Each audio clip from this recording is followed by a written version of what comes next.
وتخفي الذنب عن خلقه وبالعصيان تأتيني فكيف أجيب يا ويحي ومن ذا سوف يحميني أسلي النفس بالآمال من حين إلى حين وأنسى. انشاءاللہ ہم شروع کرتے ہیں. السلام علیکم ورحمۃ اللہ وبرکاتہ. آج کا ہمارا عنوان ہے، ٹاپک ہے فتنوں کے دور میں کیا کریں. جیسے کہ آپ کو معلوم ہے کہ یہ فتنوں کا زمانہ ہے، فتنوں کا دور ہے، ہر طرف فتنے بکھیرے ہوئے ہیں. تو what to do at times of afflictions. تو قرآن و سنت کی روشنی میں، اسلامک پرسپیکٹیوز میں ہم اس کو جانیں گے، سمجھیں گے. اور ہم نے کچھ آیات بھی لی ہیں، اور صحیح البخاری کتاب الفتن سے ہم نے احادیث بھی لی ہے. اور پھر ان فتنوں سے بچنے کے لیے ہم دیکھیں گے کہ کیا دعائیں، حفاظت کی دعائیں، اللہ سے کیسے رجوع کریں انشاءاللہ. تو ہم شروع کرتے ہیں. نحمدہ ونصلی علی رسولہ الکریم، اما بعد، فاعوذ باللہ من الشیطان الرجیم، بسم اللہ الرحمن الرحیم. ربی اشرح لی صدری ویسر لی امری واحلل عقدۃ من لسانی یفقہوا قولی. رب زدنا علما، اللہم فقہنا فی الدین، آمین یا رب العالمین. تو انشاءاللہ ہم شروع کر رہے ہیں. اچھا، اب ہم دیکھتے ہیں کہ اللہ سبحانہ تعالیٰ نے اس کے بارے میں، یہ جو فتنے ہوں گے، تو ہم دیکھتے ہیں سورۃ الانبیاء میں اللہ تعالیٰ جو ہے آیت نمبر 21 میں کیا فرماتے ہیں سورۃ الانبیاء فتنوں کے بارے میں.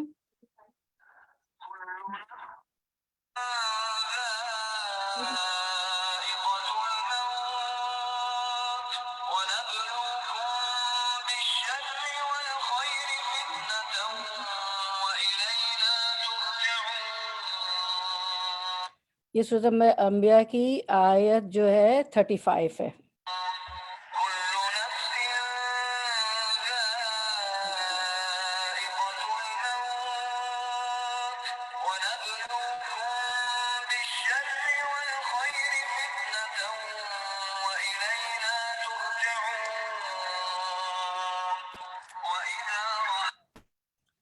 تو یہ آیت تھی، اس کا ترجمہ پیش خدمت ہے. ترجمہ میں اللہ سبحانہ تعالیٰ فرماتے ہیں، اس کا ترجمہ کہ جیسے اسکرین پہ آپ لوگ دیکھ رہے ہیں، اللہ تعالیٰ فرما رہے ہیں کہ ہر جاندار موت کا مزہ چکھنے والا ہے.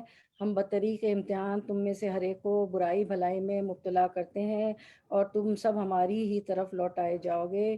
یعنی اللہ تعالیٰ آزمائیں گے اچھے حالات میں بھی اور برے حالات میں بھی ڈال کر سب کو. اور ظاہر ہے کہ اللہ کی طرف ہمیں پلٹنا ہے. تو ہم دیکھتے ہیں کہ دنیا انسان کے لیے امتحان کی جگہ ہے. جیسے کہ صورت ملک میں فرمایا، کیا فرمایا؟ لِنَبْلُوَكُمْ أَيُّكُمْ أَحْسَنُ عَمَلًا. اللہ تعالیٰ نے اس لیے بھیجا ہے. ہو رہی ہے، ہاں آپ نے کھولا ہوا ہے تو آپ میوٹ کر دیں، ایکو ہو رہی. تو اللہ تعالیٰ نے دنیا میں اس لیے بھیجا ہے کہ ہمیں آزمائے نا. تو یہی ابھی ہم نے آیت سنی کہ وَنَبْلُوَكُمْ بِالشَّرِّ وَالْخَيْرِ فِتْنَةً، اور ہم اچھے اور برے حالات میں ڈال کر تم سب کو آزما رہے ہیں اور ہماری طرف پلٹنا ہے. تو حیات انسانی کے سفر میں، یہ ہمارا جو دنیا کا سفر ہے، اس میں ہم دیکھتے ہیں کہ کچھ امتحان تو معمولی ہوتے ہیں اور انسان بخیر و عافیت ان سے گزر جاتے ہیں، لیکن کچھ آزمائشیں بہت شدید ہوتی ہیں جو انسانوں کو انفرادی اور اقوام کو اجتماعی طور پر ہلا کر رکھ دیتی ہیں. آپ اپنے زوم کو میوٹ کر دیں. ادھر عظما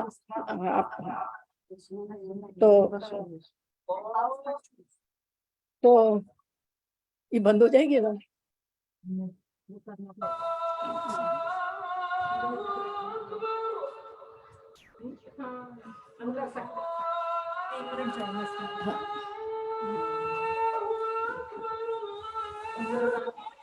تو ہم دیکھتے ہیں کہ حیات انسانی کے سفر میں کچھ امتحان تو معمولی ہوتے ہیں اور انسان بخیر و عافیت ان سے گزر جاتے ہیں.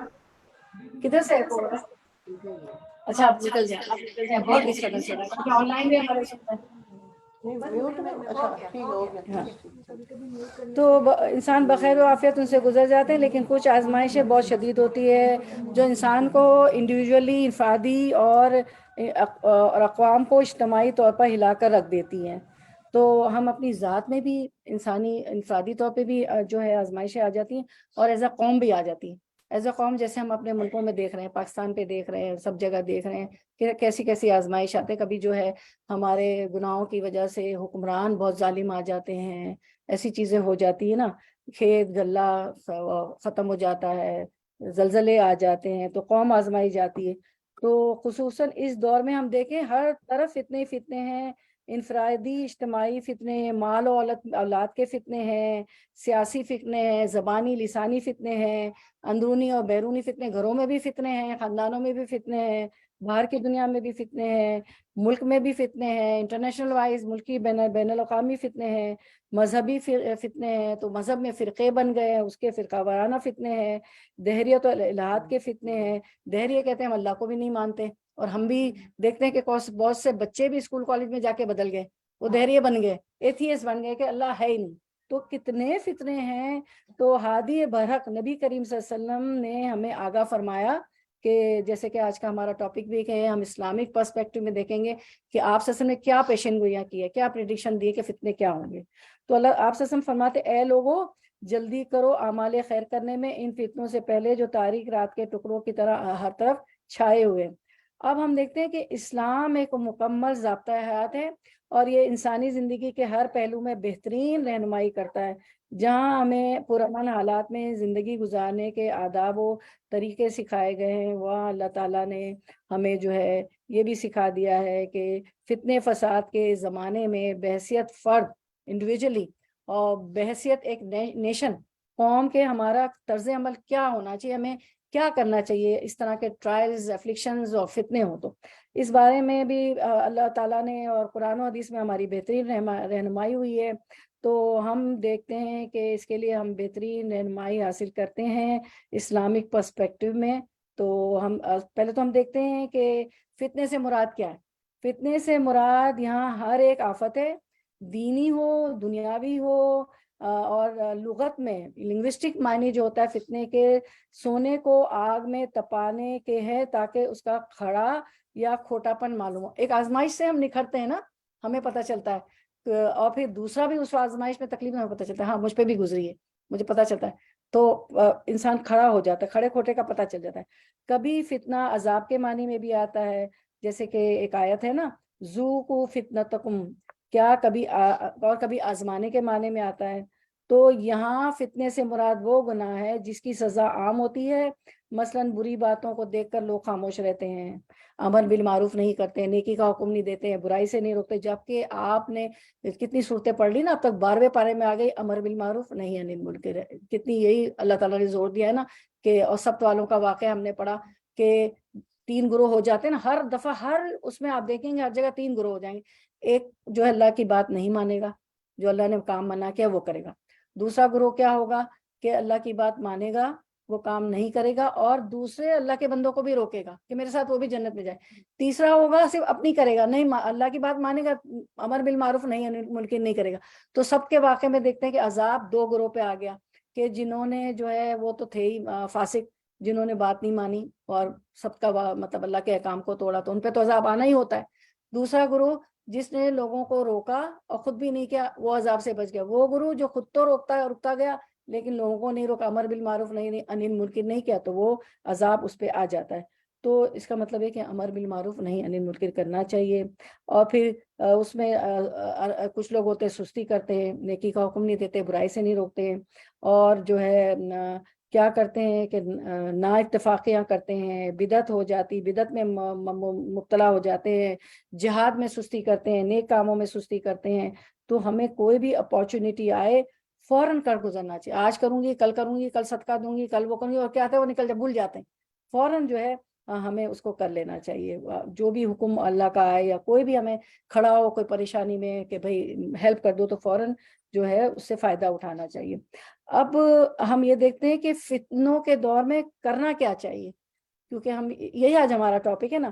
تو فتنوں کے دور میں ایمان کو مضبوط اور محفوظ کرنے کے لیے ہم جو ہے دیکھتے ہیں کہ کیا تدابیر کیا تدبیر ہم کریں.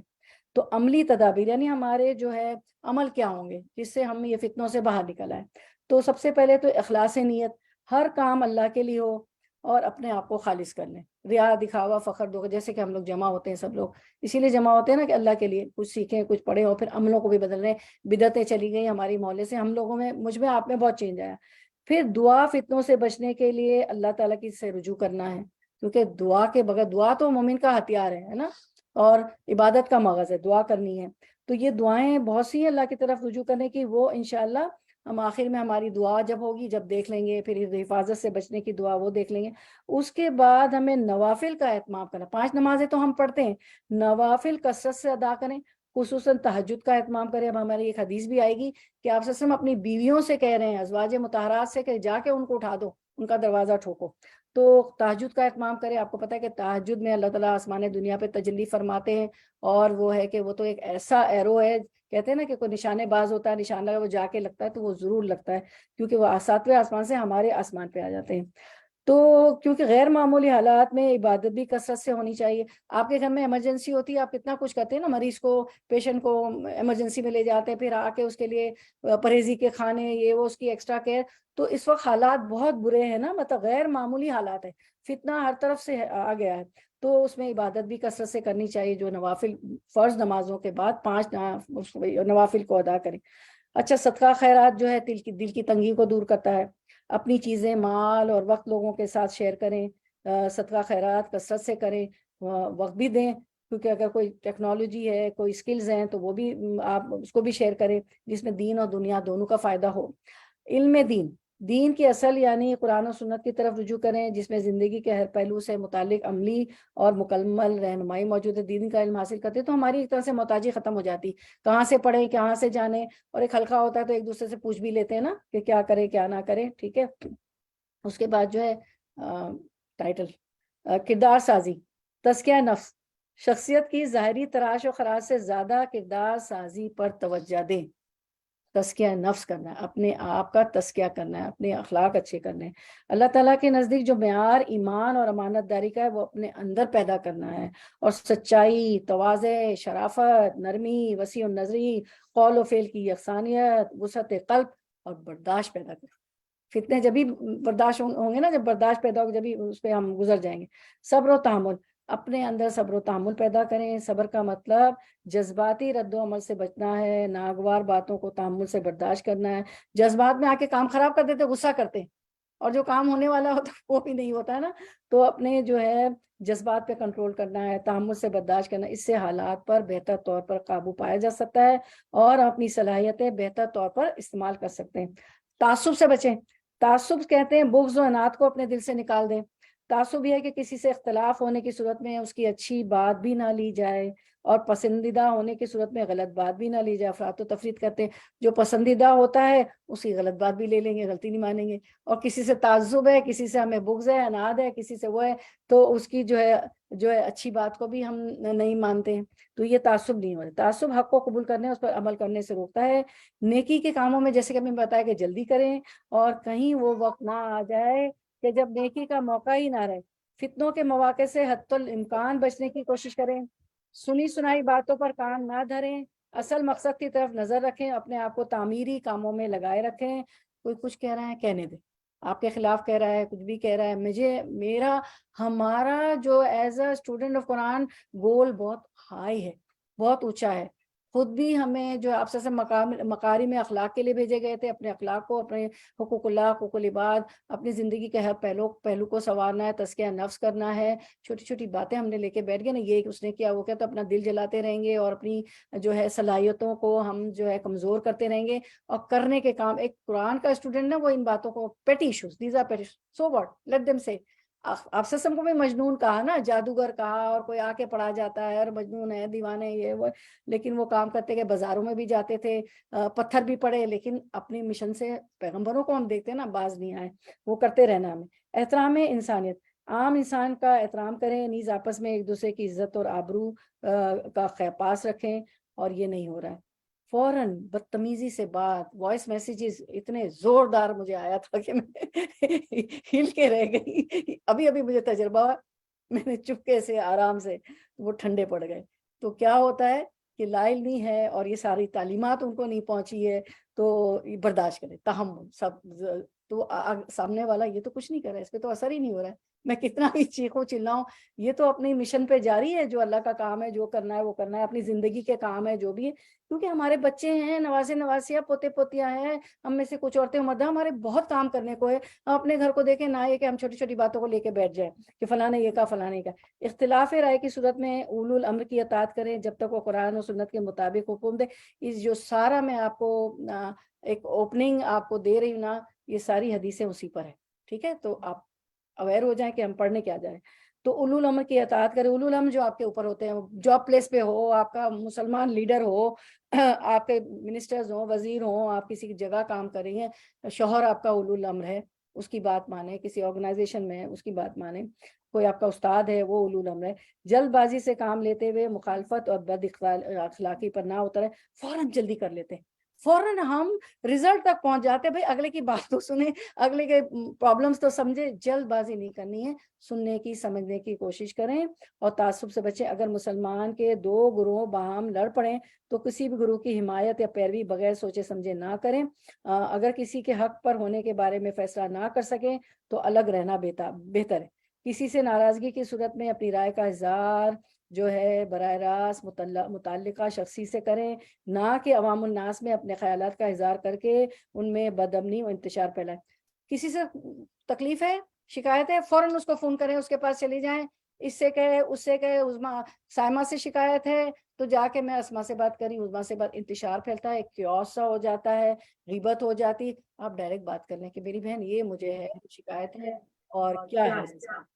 اچھا، کسی کوئی بہن جو ہے وہ نوٹ کر دیں اپنے آپ کو. اختلاف کے باوجود دلوں میں وسعت رکھیں، دوسروں کی آرا کھلے دل سے سنیں اور ہر معاملے میں خیر خواہی سے کام لیں. اور ہم جو سمجھتے ہیں نا، ہم سمجھتے ہیں ولی اللہ جو ہے نا، کوئی وہ چیز ہے جو بہت چلے کستے ہیں، جو بہت نمازی ہیں، جو بہت کوئی موضوع ان کے ساتھ ہوتے. ولی اللہ ہم بھی بن سکتے ہیں. کیا ہے کہ ساری یہ خوبیاں قرآن کی لینے. اور ولی اللہ جو ہوتا ہے نا، وہ کسی کی تکلیف پہ، کسی کی پریشانی پہ خوش نہیں ہوتا، وہ ہمیشہ خیر خواہی چاہتا ہے سب کے لیے نا. اور وسعت، شوہ نفس کی تنگی اس میں نہیں ہوتی. میرے بچے کا گھر کیوں آ گیا، میرا شوہر کیوں کر رہا ہے، میں تو ماں ہو کے اس کی پارٹی میں نہیں گئی، میں تو بڑی دور رہ رہی ہوں، لوگ کینیڈا پہنچے ہوئے، لوگ سعودیہ پہنچے ہوئے، لوگ ہوتے ہیں نا ہمارے سب جگہ. جس کا نصیب تھا وہ پہنچ گیا، اور آپ کا بچہ تو آپ کے لیے صدقہ جاریہ بن گیا ہے نا. ٹھیک ہے، تو یہ ساری چیزیں دل کی بڑی وسعت ہونی چاہیے. تو پھر ہم جو ہے اب ان چیزوں کا حدیث مبارکہ سے دیکھتے ہیں کہ آپ صلی اللہ علیہ وسلم نے حق تو نہیں ادا ہوگا ایک آدھے پونے گھنٹے میں، لیکن ہم کوشش کریں گے کہ ویسے بھی ہم سٹارٹ کرنے میں لیٹ ہو گئے تھے، تو کوشش کریں گے کہ جتنا ہم کور کر سکتے ہیں کریں گے. تو پھر یہ جو ہے کتاب الفتن سے ہم نے جو حدیث لی ہے، تاکہ آپ کو ریفرنس اس لیے بتایا جائے کہ آپ بھی کھول کے اس کو زیادہ پڑھیں پورا کتاب. انشاءاللہ ہم لوگ بھی ورڈ ٹو ورڈ صحیح بخاری کر رہے ہیں تو کریں گے انشاءاللہ. تو اس وقت ہم عربک متن چھوڑیں گے، صرف اردو متن پڑھ کے، اور کیونکہ یہ ایک ٹاپک ہے ہمارا. تو یہ ہے کتاب الفتن، کتاب فتنوں کے باب میں، کہ ما جا فی قول اللہ تعالی واتقوا فتنة لا تصیبن الذین ظلموا منکم خاصہ وما کان النبی صلی اللہ علیہ وسلم یحذر من الفتن. باب اللہ تعالیٰ کا سورۃ الانفال میں یہ فرمانا. تو ہم جو ہے سورۃ الانفال کی آیت دیکھ لیتے ہیں، اللہ تعالیٰ کیا فرماتے ہیں. تو امام بخاری نے اس آیت سے باب باندھا ہے فتنوں کے بارے میں. لگا دیں.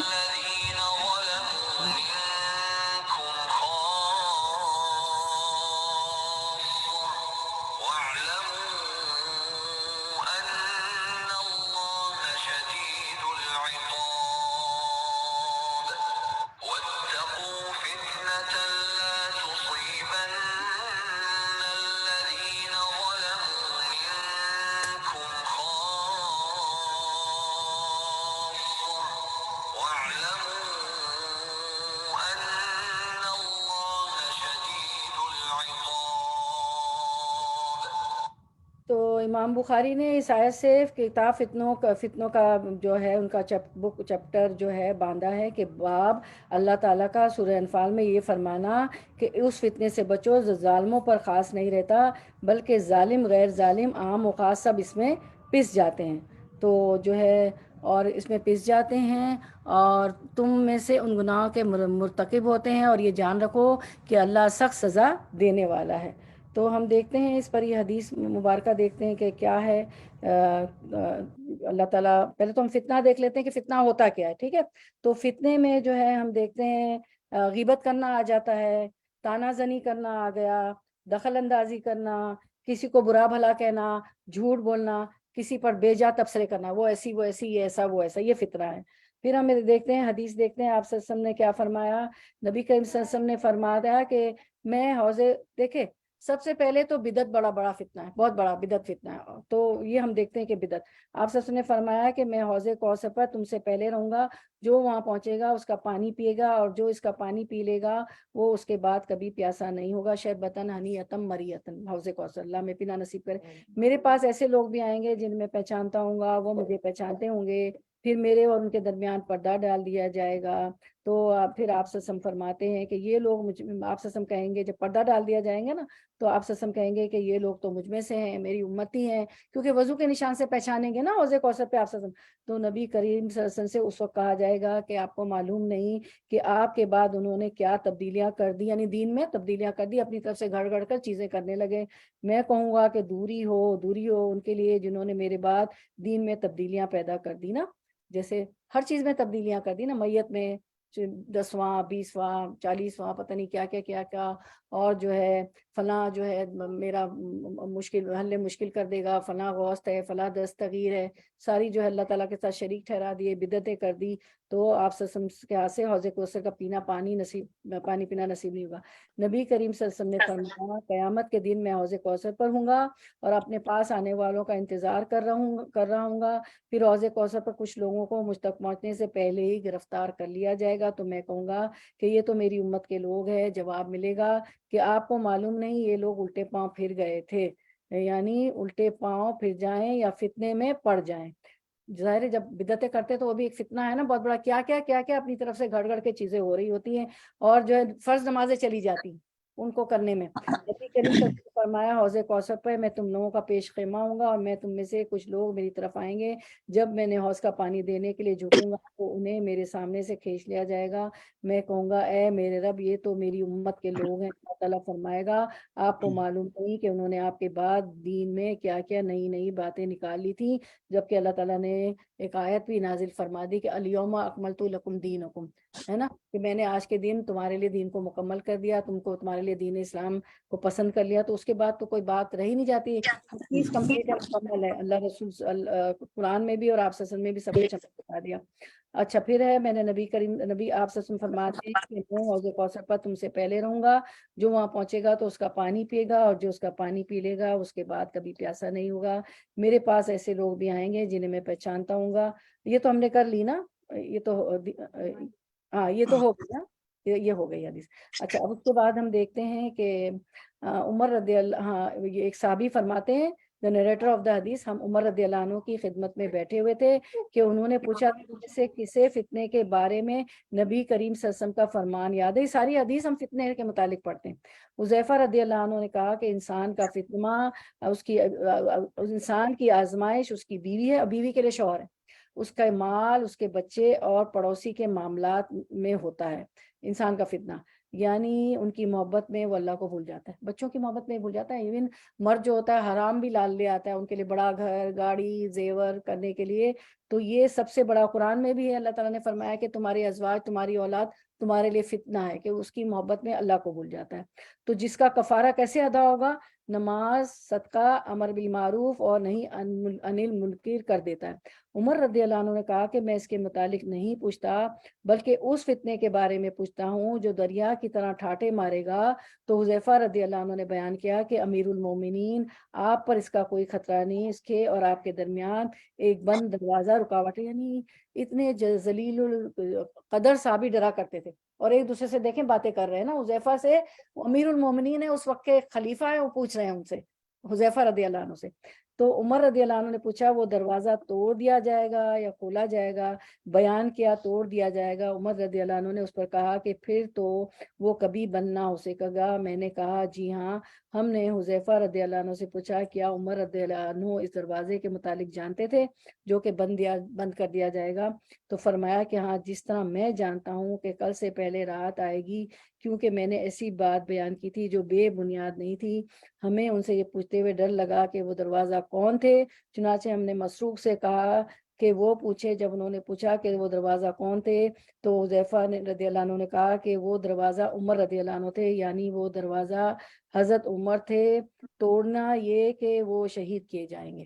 یہاں پیشین گوئی آپ کو پتہ ہے نا، جو فیروز لولو تھا اس نے عمر رضی اللہ عنہ کو فجر کی نماز میں آ کے جو ہے خنجر مارا تھا، اور وہ آپ جو ہے نماز میں ہی شہید ہو گئے تھے، شہادت ہو گئی تھی، اور ساتھ میں جو صحابہ کرام اجمعین کھڑے تھے انہوں نے لیڈ کیا، یعنی پتہ بھی نہیں چلنے دیا کہ ان کو شہید کر دیا۔ فوراً ایک صحابی تھے، میں ان کا نام بول رہی ہوں، انہوں نے جماعت جو ہے پوری کروا دی نا، ابو فریز لولو نے۔ اور اس نے صرف اتنی سی بات پہ، یہ فتنے ہوتے ہیں کہ وہ اس نے حضرت عمر سے ملا اور کہنے لگا کہ حضرت عمر خلیفہ تھے نا، کہ وہ جزیہ بڑھا دیا گیا، ٹیکس جیسے، کیونکہ جو نان مسلم تھے ان کو جزیہ دینا پڑتا تھا نا، تو وہ اب یہ لوہار تھا، یہ اس طرح کے خنجر اور یہ چیزیں بناتا تھا، تو عمر رضی اللہ عنہ نے اس کو کہا کہ بھئی جیسے کہ تم تو افورڈیبل ہو، تو اس کو برا لگا، اس نے کہا میں ایک ایسا خنجر نیزہ بناؤں گا کہ وہ دنیا یاد کرے، اور اس نے کر کے دکھا دیا آپ کو، جو کر دیا۔ تو یہ سارے فتنے ہیں وہ وہیں سے شروع ہو گئے تھے آپ وسلم کے بعد سے ہی نا۔ تو ان کے زمانے میں تو کچھ لوگوں نے زکوٰۃ دینے سے بھی انکار کر دیا تھا، ان کے خلاف بھی آپ عمر رضی اللہ عنہ نے اسٹیپ لیا تھا۔ تو پھر نبی کریم صلی اللہ علیہ وسلم پھر آگے ہے، ہم سے فرمایا تم میرے بعد بعض کام ایسے دیکھو گے جو تم کو برے لگیں گے۔ وہ ہمیں برے لگ رہے ہیں، بہت سے کام دیکھتے ہیں ہم تفصیل۔ صحابہ نے عرض کیا یا رسول اللہ آپ اس سلسلے میں کیا حکم فرماتے جو کام ہمیں برے لگیں گے؟ نبی کریم صلی اللہ علیہ وسلم نے فرمایا انہیں ان کا حق ادا کرو اور اپنا حق اللہ سے مانگو۔ کنہیں؟ ہم دیکھتے ہیں، تو وہ یہ ہے کہ حدیث یہ ہے کہ حضرت صلی اللہ علیہ وسلم نے ہمیں سے فرمایا تم میرے بعد اپنی حق تلفی دیکھو گی، جو لوگ مستحق نہیں ان کو حکومت ملے گی، تم محروم رہو گے۔ یہ تو ذلیل القدر صحابہ تھے، ان کو حکومتیں ملنا چاہیے، ان کو محروم کرنا شروع کر دیا، تو حق تلفی ہوئی۔ اور ایسی باتیں جن کو تم خلاف شریعت سمجھو گے یہ وہ ہونے لگیں گی، اور خلافت شریعت باتیں ساری شریعت کے خلافی باتیں ہو رہی نا، اللہ من رحم اللہ۔ یہ سن کر صحابہ نے عرض کیا پھر ایسے وقت میں آپ ہم کو کیا حکم دیتے ہیں؟ تو فرمایا اس وقت کے حاکموں کو ان کا حق ادا کرو، ایسے جو حاکم بھی ہوں گے نا جو تمہاری حق تلفی کریں گے، زکوٰۃ تو دینا ہے کیونکہ وہ نماز کا قیام تو کرتے ہیں نا، تو وہ دو، اور تم اپنا حق اللہ سے مانگو۔ تو ہمیں پتہ چلتا ہے کہ بندہ کیا دے سکتا ہے؟ اللہ سے مانگو۔ کوئی بہن پلیز اپنے آپ کو انمیوٹ کر دے۔ تو یعنی اللہ تعالیٰ سے دعا کرو، اللہ ان کو انصاف اور حق کی توفیق دے، اور جیسے کہ سوری رحم اللہ کی روایت میں ہے کہ یا اللہ ان کے بدل تم پر دوسرے حاکم جو عادل اور منصف ہو مقرر کر دے۔ دعا سے حاکم بھی بدل جاتے ہیں، منصف عادل اللہ تعالیٰ دے گا۔ اور مسلم اور طبرانی کی روایت میں یوں ہے کہ رسول اللہ ہم ان سے لڑے نہیں، آپ نے فرمایا نہیں، جب تک وہ نماز پڑھتے رہیں تو ایسے حکمران سے لڑنا نہیں، اگر وہ نماز کا قیام کرتے ہیں چاہے وہ حق تلفی کریں، ہمیں زکوٰۃ بھی دینا ہے، ان سے لڑنا نہیں۔ معلوم ہوا جب مسلمان حاکم نماز پڑھنا بھی چھوڑ دے تو پھر اس سے لڑنا اور اس سے لڑنا درست ہوگا۔ بے نمازی حاکم کی اطاعت ضروری نہیں ہے، اس پر تم تمام اہل حدیث کا اتفاق ہے، پھر لڑیں گے اگر وہ نماز کا قیام نہیں کرواتا ہے، 5 نمازیں پڑھواتا ہے تو پھر ٹھیک ہے، اور اللہ سے دعا کر دے کہ اللہ اس کو ہٹائے، اور جو اللہ عادل جو ہے۔ تو ہم بھی اپنے ملکوں کے لیے، مسلمان ملکوں میں جہاں جہاں یہ ہو رہا ہے ہم دعا کر سکتے ہیں۔ نبی کریم صلی اللہ علیہ وسلم نے فرمایا جو شخص اپنے امیر میں کوئی ناپسند بات دیکھے اپنے حاکم میں تو صبر کرے، خلیفہ کی اطاعت سے اگر کوئی بالش بھر بھی باہر نکلا تو اس کی موت جاہلیت کی موت ہوگی، کیونکہ قرآن میں آیت ہے نا کہ کیا کیا کرنا ہے، اللہ رسول کی اطیعوا اللہ ورسول اولو الامر کی اطاعت کرنی، لیکن جب تک وہ نماز قائم کرواتا ہے ملک میں، ورنہ پھر اس کے خلاف ہم آواز اٹھا سکتے ہیں۔ پھر ہم دیکھتے ہیں کہ آپ سب نے فرمایا زمانہ جلدی گزرنے لگے گا اور نیک اعمال گھٹ جائیں گے یا علم اٹھ جائے گا اور بخیلی دلوں میں سما جائے گی، اور بخیل سب ہو گئے، دل دکھتا ہے خرچ کرنے پہ، دینے پہ، کتنا دل دکھتا ہے، بخیلی دلوں میں سما جائے گی، اور مال کا حریص ہو گیا ہے، الہاکم التکاثر حتی زرتم المقابر۔ یہ آیت بھی اللہ تعالیٰ نے اتاری ہے نا کہ تم مال کی محبت میں اتنے گرفتار ہو جاتے ہو حتیٰ کہ تم مقابر قبروں تک پہنچ جاتے ہو، تو بخیلی دلوں میں سما جائے گی، فتنے فساد پھوٹ پڑیں گے اور حرج بہت ہوگی۔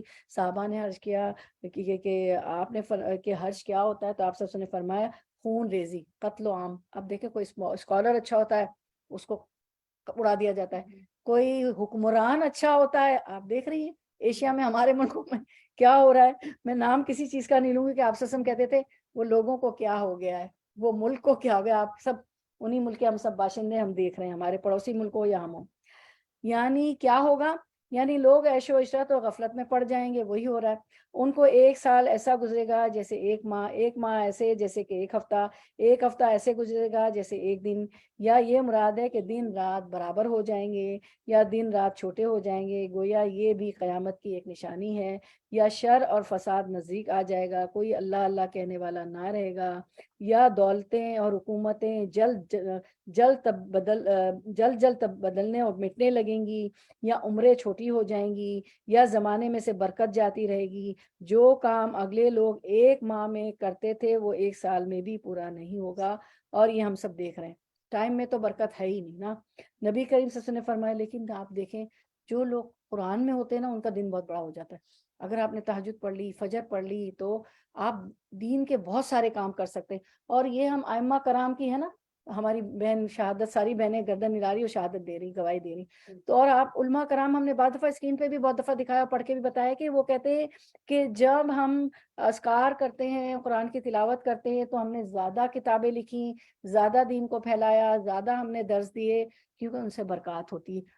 میں دیکھتی ہوں ان لوگوں کو شکایت نہیں ہوتی کہ وقت کم ہے. بعض دفعہ لگ رہا تھا مجھے پرسنلی بھی کہ یہ کیا آج درس بعض دفعہ پورا ہفتہ درس ہوتے ہیں، تو جو ہے کل بھی ہے تو پورا ہفتہ درس ہوتے ہیں، لیکن لگتا ہے میرا گھر نگلیکٹ ہو رہا ہے، میرا یہ ہو رہا ہے. وہ اچانک اٹھتی ہوں تو شارٹ بریک میں کبھی واش روم کو ہاتھ مار دیا، کبھی ادھر کر دیا، ارے یہ تو سب اتنا اچھا ہو گیا. بچہ ایک ہی بچی رہ گئی، وہ شوہر اور داخل ہوتے، ارے وہ تو بڑا صاف لگتا ہے. اور مجھے لگتا ہے کام ہو کے ہی نہیں دیں گے، لیکن ہو جاتے ہیں. برکت. ہاں، اللہ تعالیٰ کہتے ہیں نا، میں ہاتھ پیر بن جاؤں گا تمہارے اور فتنوں سے بھی بچاؤں گا. نبی کریم صلی اللہ علیہ وسلم نے فرمایا، قیامت کے دن سے پہلے ایسے دن ہوں گے جن میں جہالت اتر پڑے گی، علم اٹھا لیا جائے گا اور حرج بڑھ جائے گا، اور حرج قتل ہے. ٹھیک ہے، پھر ہم دیکھتے ہیں کہ آپ صلی اللہ علیہ وسلم نے، یہ روایت ہے ابن شہاب سے، انہوں نے جو ہے فرمایا کہ ام المومنین ام سلمہ رضی اللہ عنہ سے روایت ہے کہ انہوں نے کہا کہ حضرت صلی اللہ علیہ وسلم سوتے وقت ایک رات جاگے اور گھبرائے ہوئے تھے نا، ایک رات جاگے سوتے ہوئے اور گھبرائے ہوئے تھے. آپ فرما رہے تھے، سبحان اللہ، اس رات کو اللہ تعالیٰ نے کیا کیا خزانے اتارے جو مسلمانوں کے ہاتھ آئے، جیسے روم اور ایران کے خزانے، کیسر و کسریٰ کے خزانے آ گئے تھے نا، آپ کو فتح ہوا تھا. اور کیا کیا فتنے اور فسادات حجرے والیوں، یعنی حجرے والیاں کون تھی؟ ازواج مطہرات. کس میں رہتی تھی؟ حجرے میں رہتی تھی نا، مسجد نبوی کے ساتھ ہی حجرے تھے. تو فرماتے ہیں کہ حجرے والیوں ازواج مطہرات کو کون جگاتا ہے تاکہ انہیں کوئی کہے کہ تہجد پڑھیں. دیکھو بہت سی عورتیں ایسی ہیں جو دنیا میں پہنے اوڑھے ہیں لیکن آخرت میں ننگی نیکیوں سے خالی ہوں گی. تو بہت زیادہ نیکیاں کرنی ہے. اور اللہ کے رسول صلی اللہ علیہ وسلم اپنی بیویوں کے لیے، اپنی ازواج مطہرات کے لیے کہہ رہے ہیں کہ تہجد پڑھیں، جبکہ کیا ہے، تہجد تو ایک نفل ہے نا. اور آج کل کے حالات تو آپ کو پتہ ہے غیر معمولی حالات ہیں. ضرور کوشش کریں، سردیوں میں تو بہت آسان ہوتا ہے، خیر آج کل ٹائم بڑھتا جا رہا ہے. نبی کریم صلی اللہ علیہ وسلم نے فرمایا، جب دو مسلمان اپنی تلواروں کو لے کر آمنے سامنے مقابلے پر آ جائیں تو دونوں زخمی ہیں. پوچھا گیا یہ تو قاتل تھا، مقتول نے کیا کیا کہ وہ بھی ناری ہو گیا؟ فرمایا کہ وہ بھی اپنے مقابل کو قتل کرنے کا ارادہ کیے ہوئے تھا، کیونکہ دونوں نے تلوار لے لیا تھا نا. جو مارا گیا وہ بھی اسی نیت سے آیا تھا ماروں گا، تو وہ بھی قاتل ہو گیا.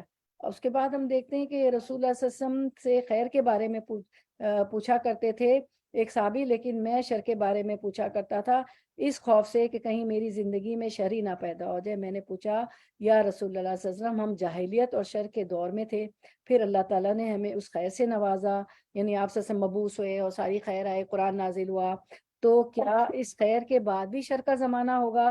نبی کریم صلی اللہ علیہ وسلم نے فرمایا کہ ہاں. میں نے پوچھا کیا اس شر کے بعد بھی خیر کا زمانہ آئے گا؟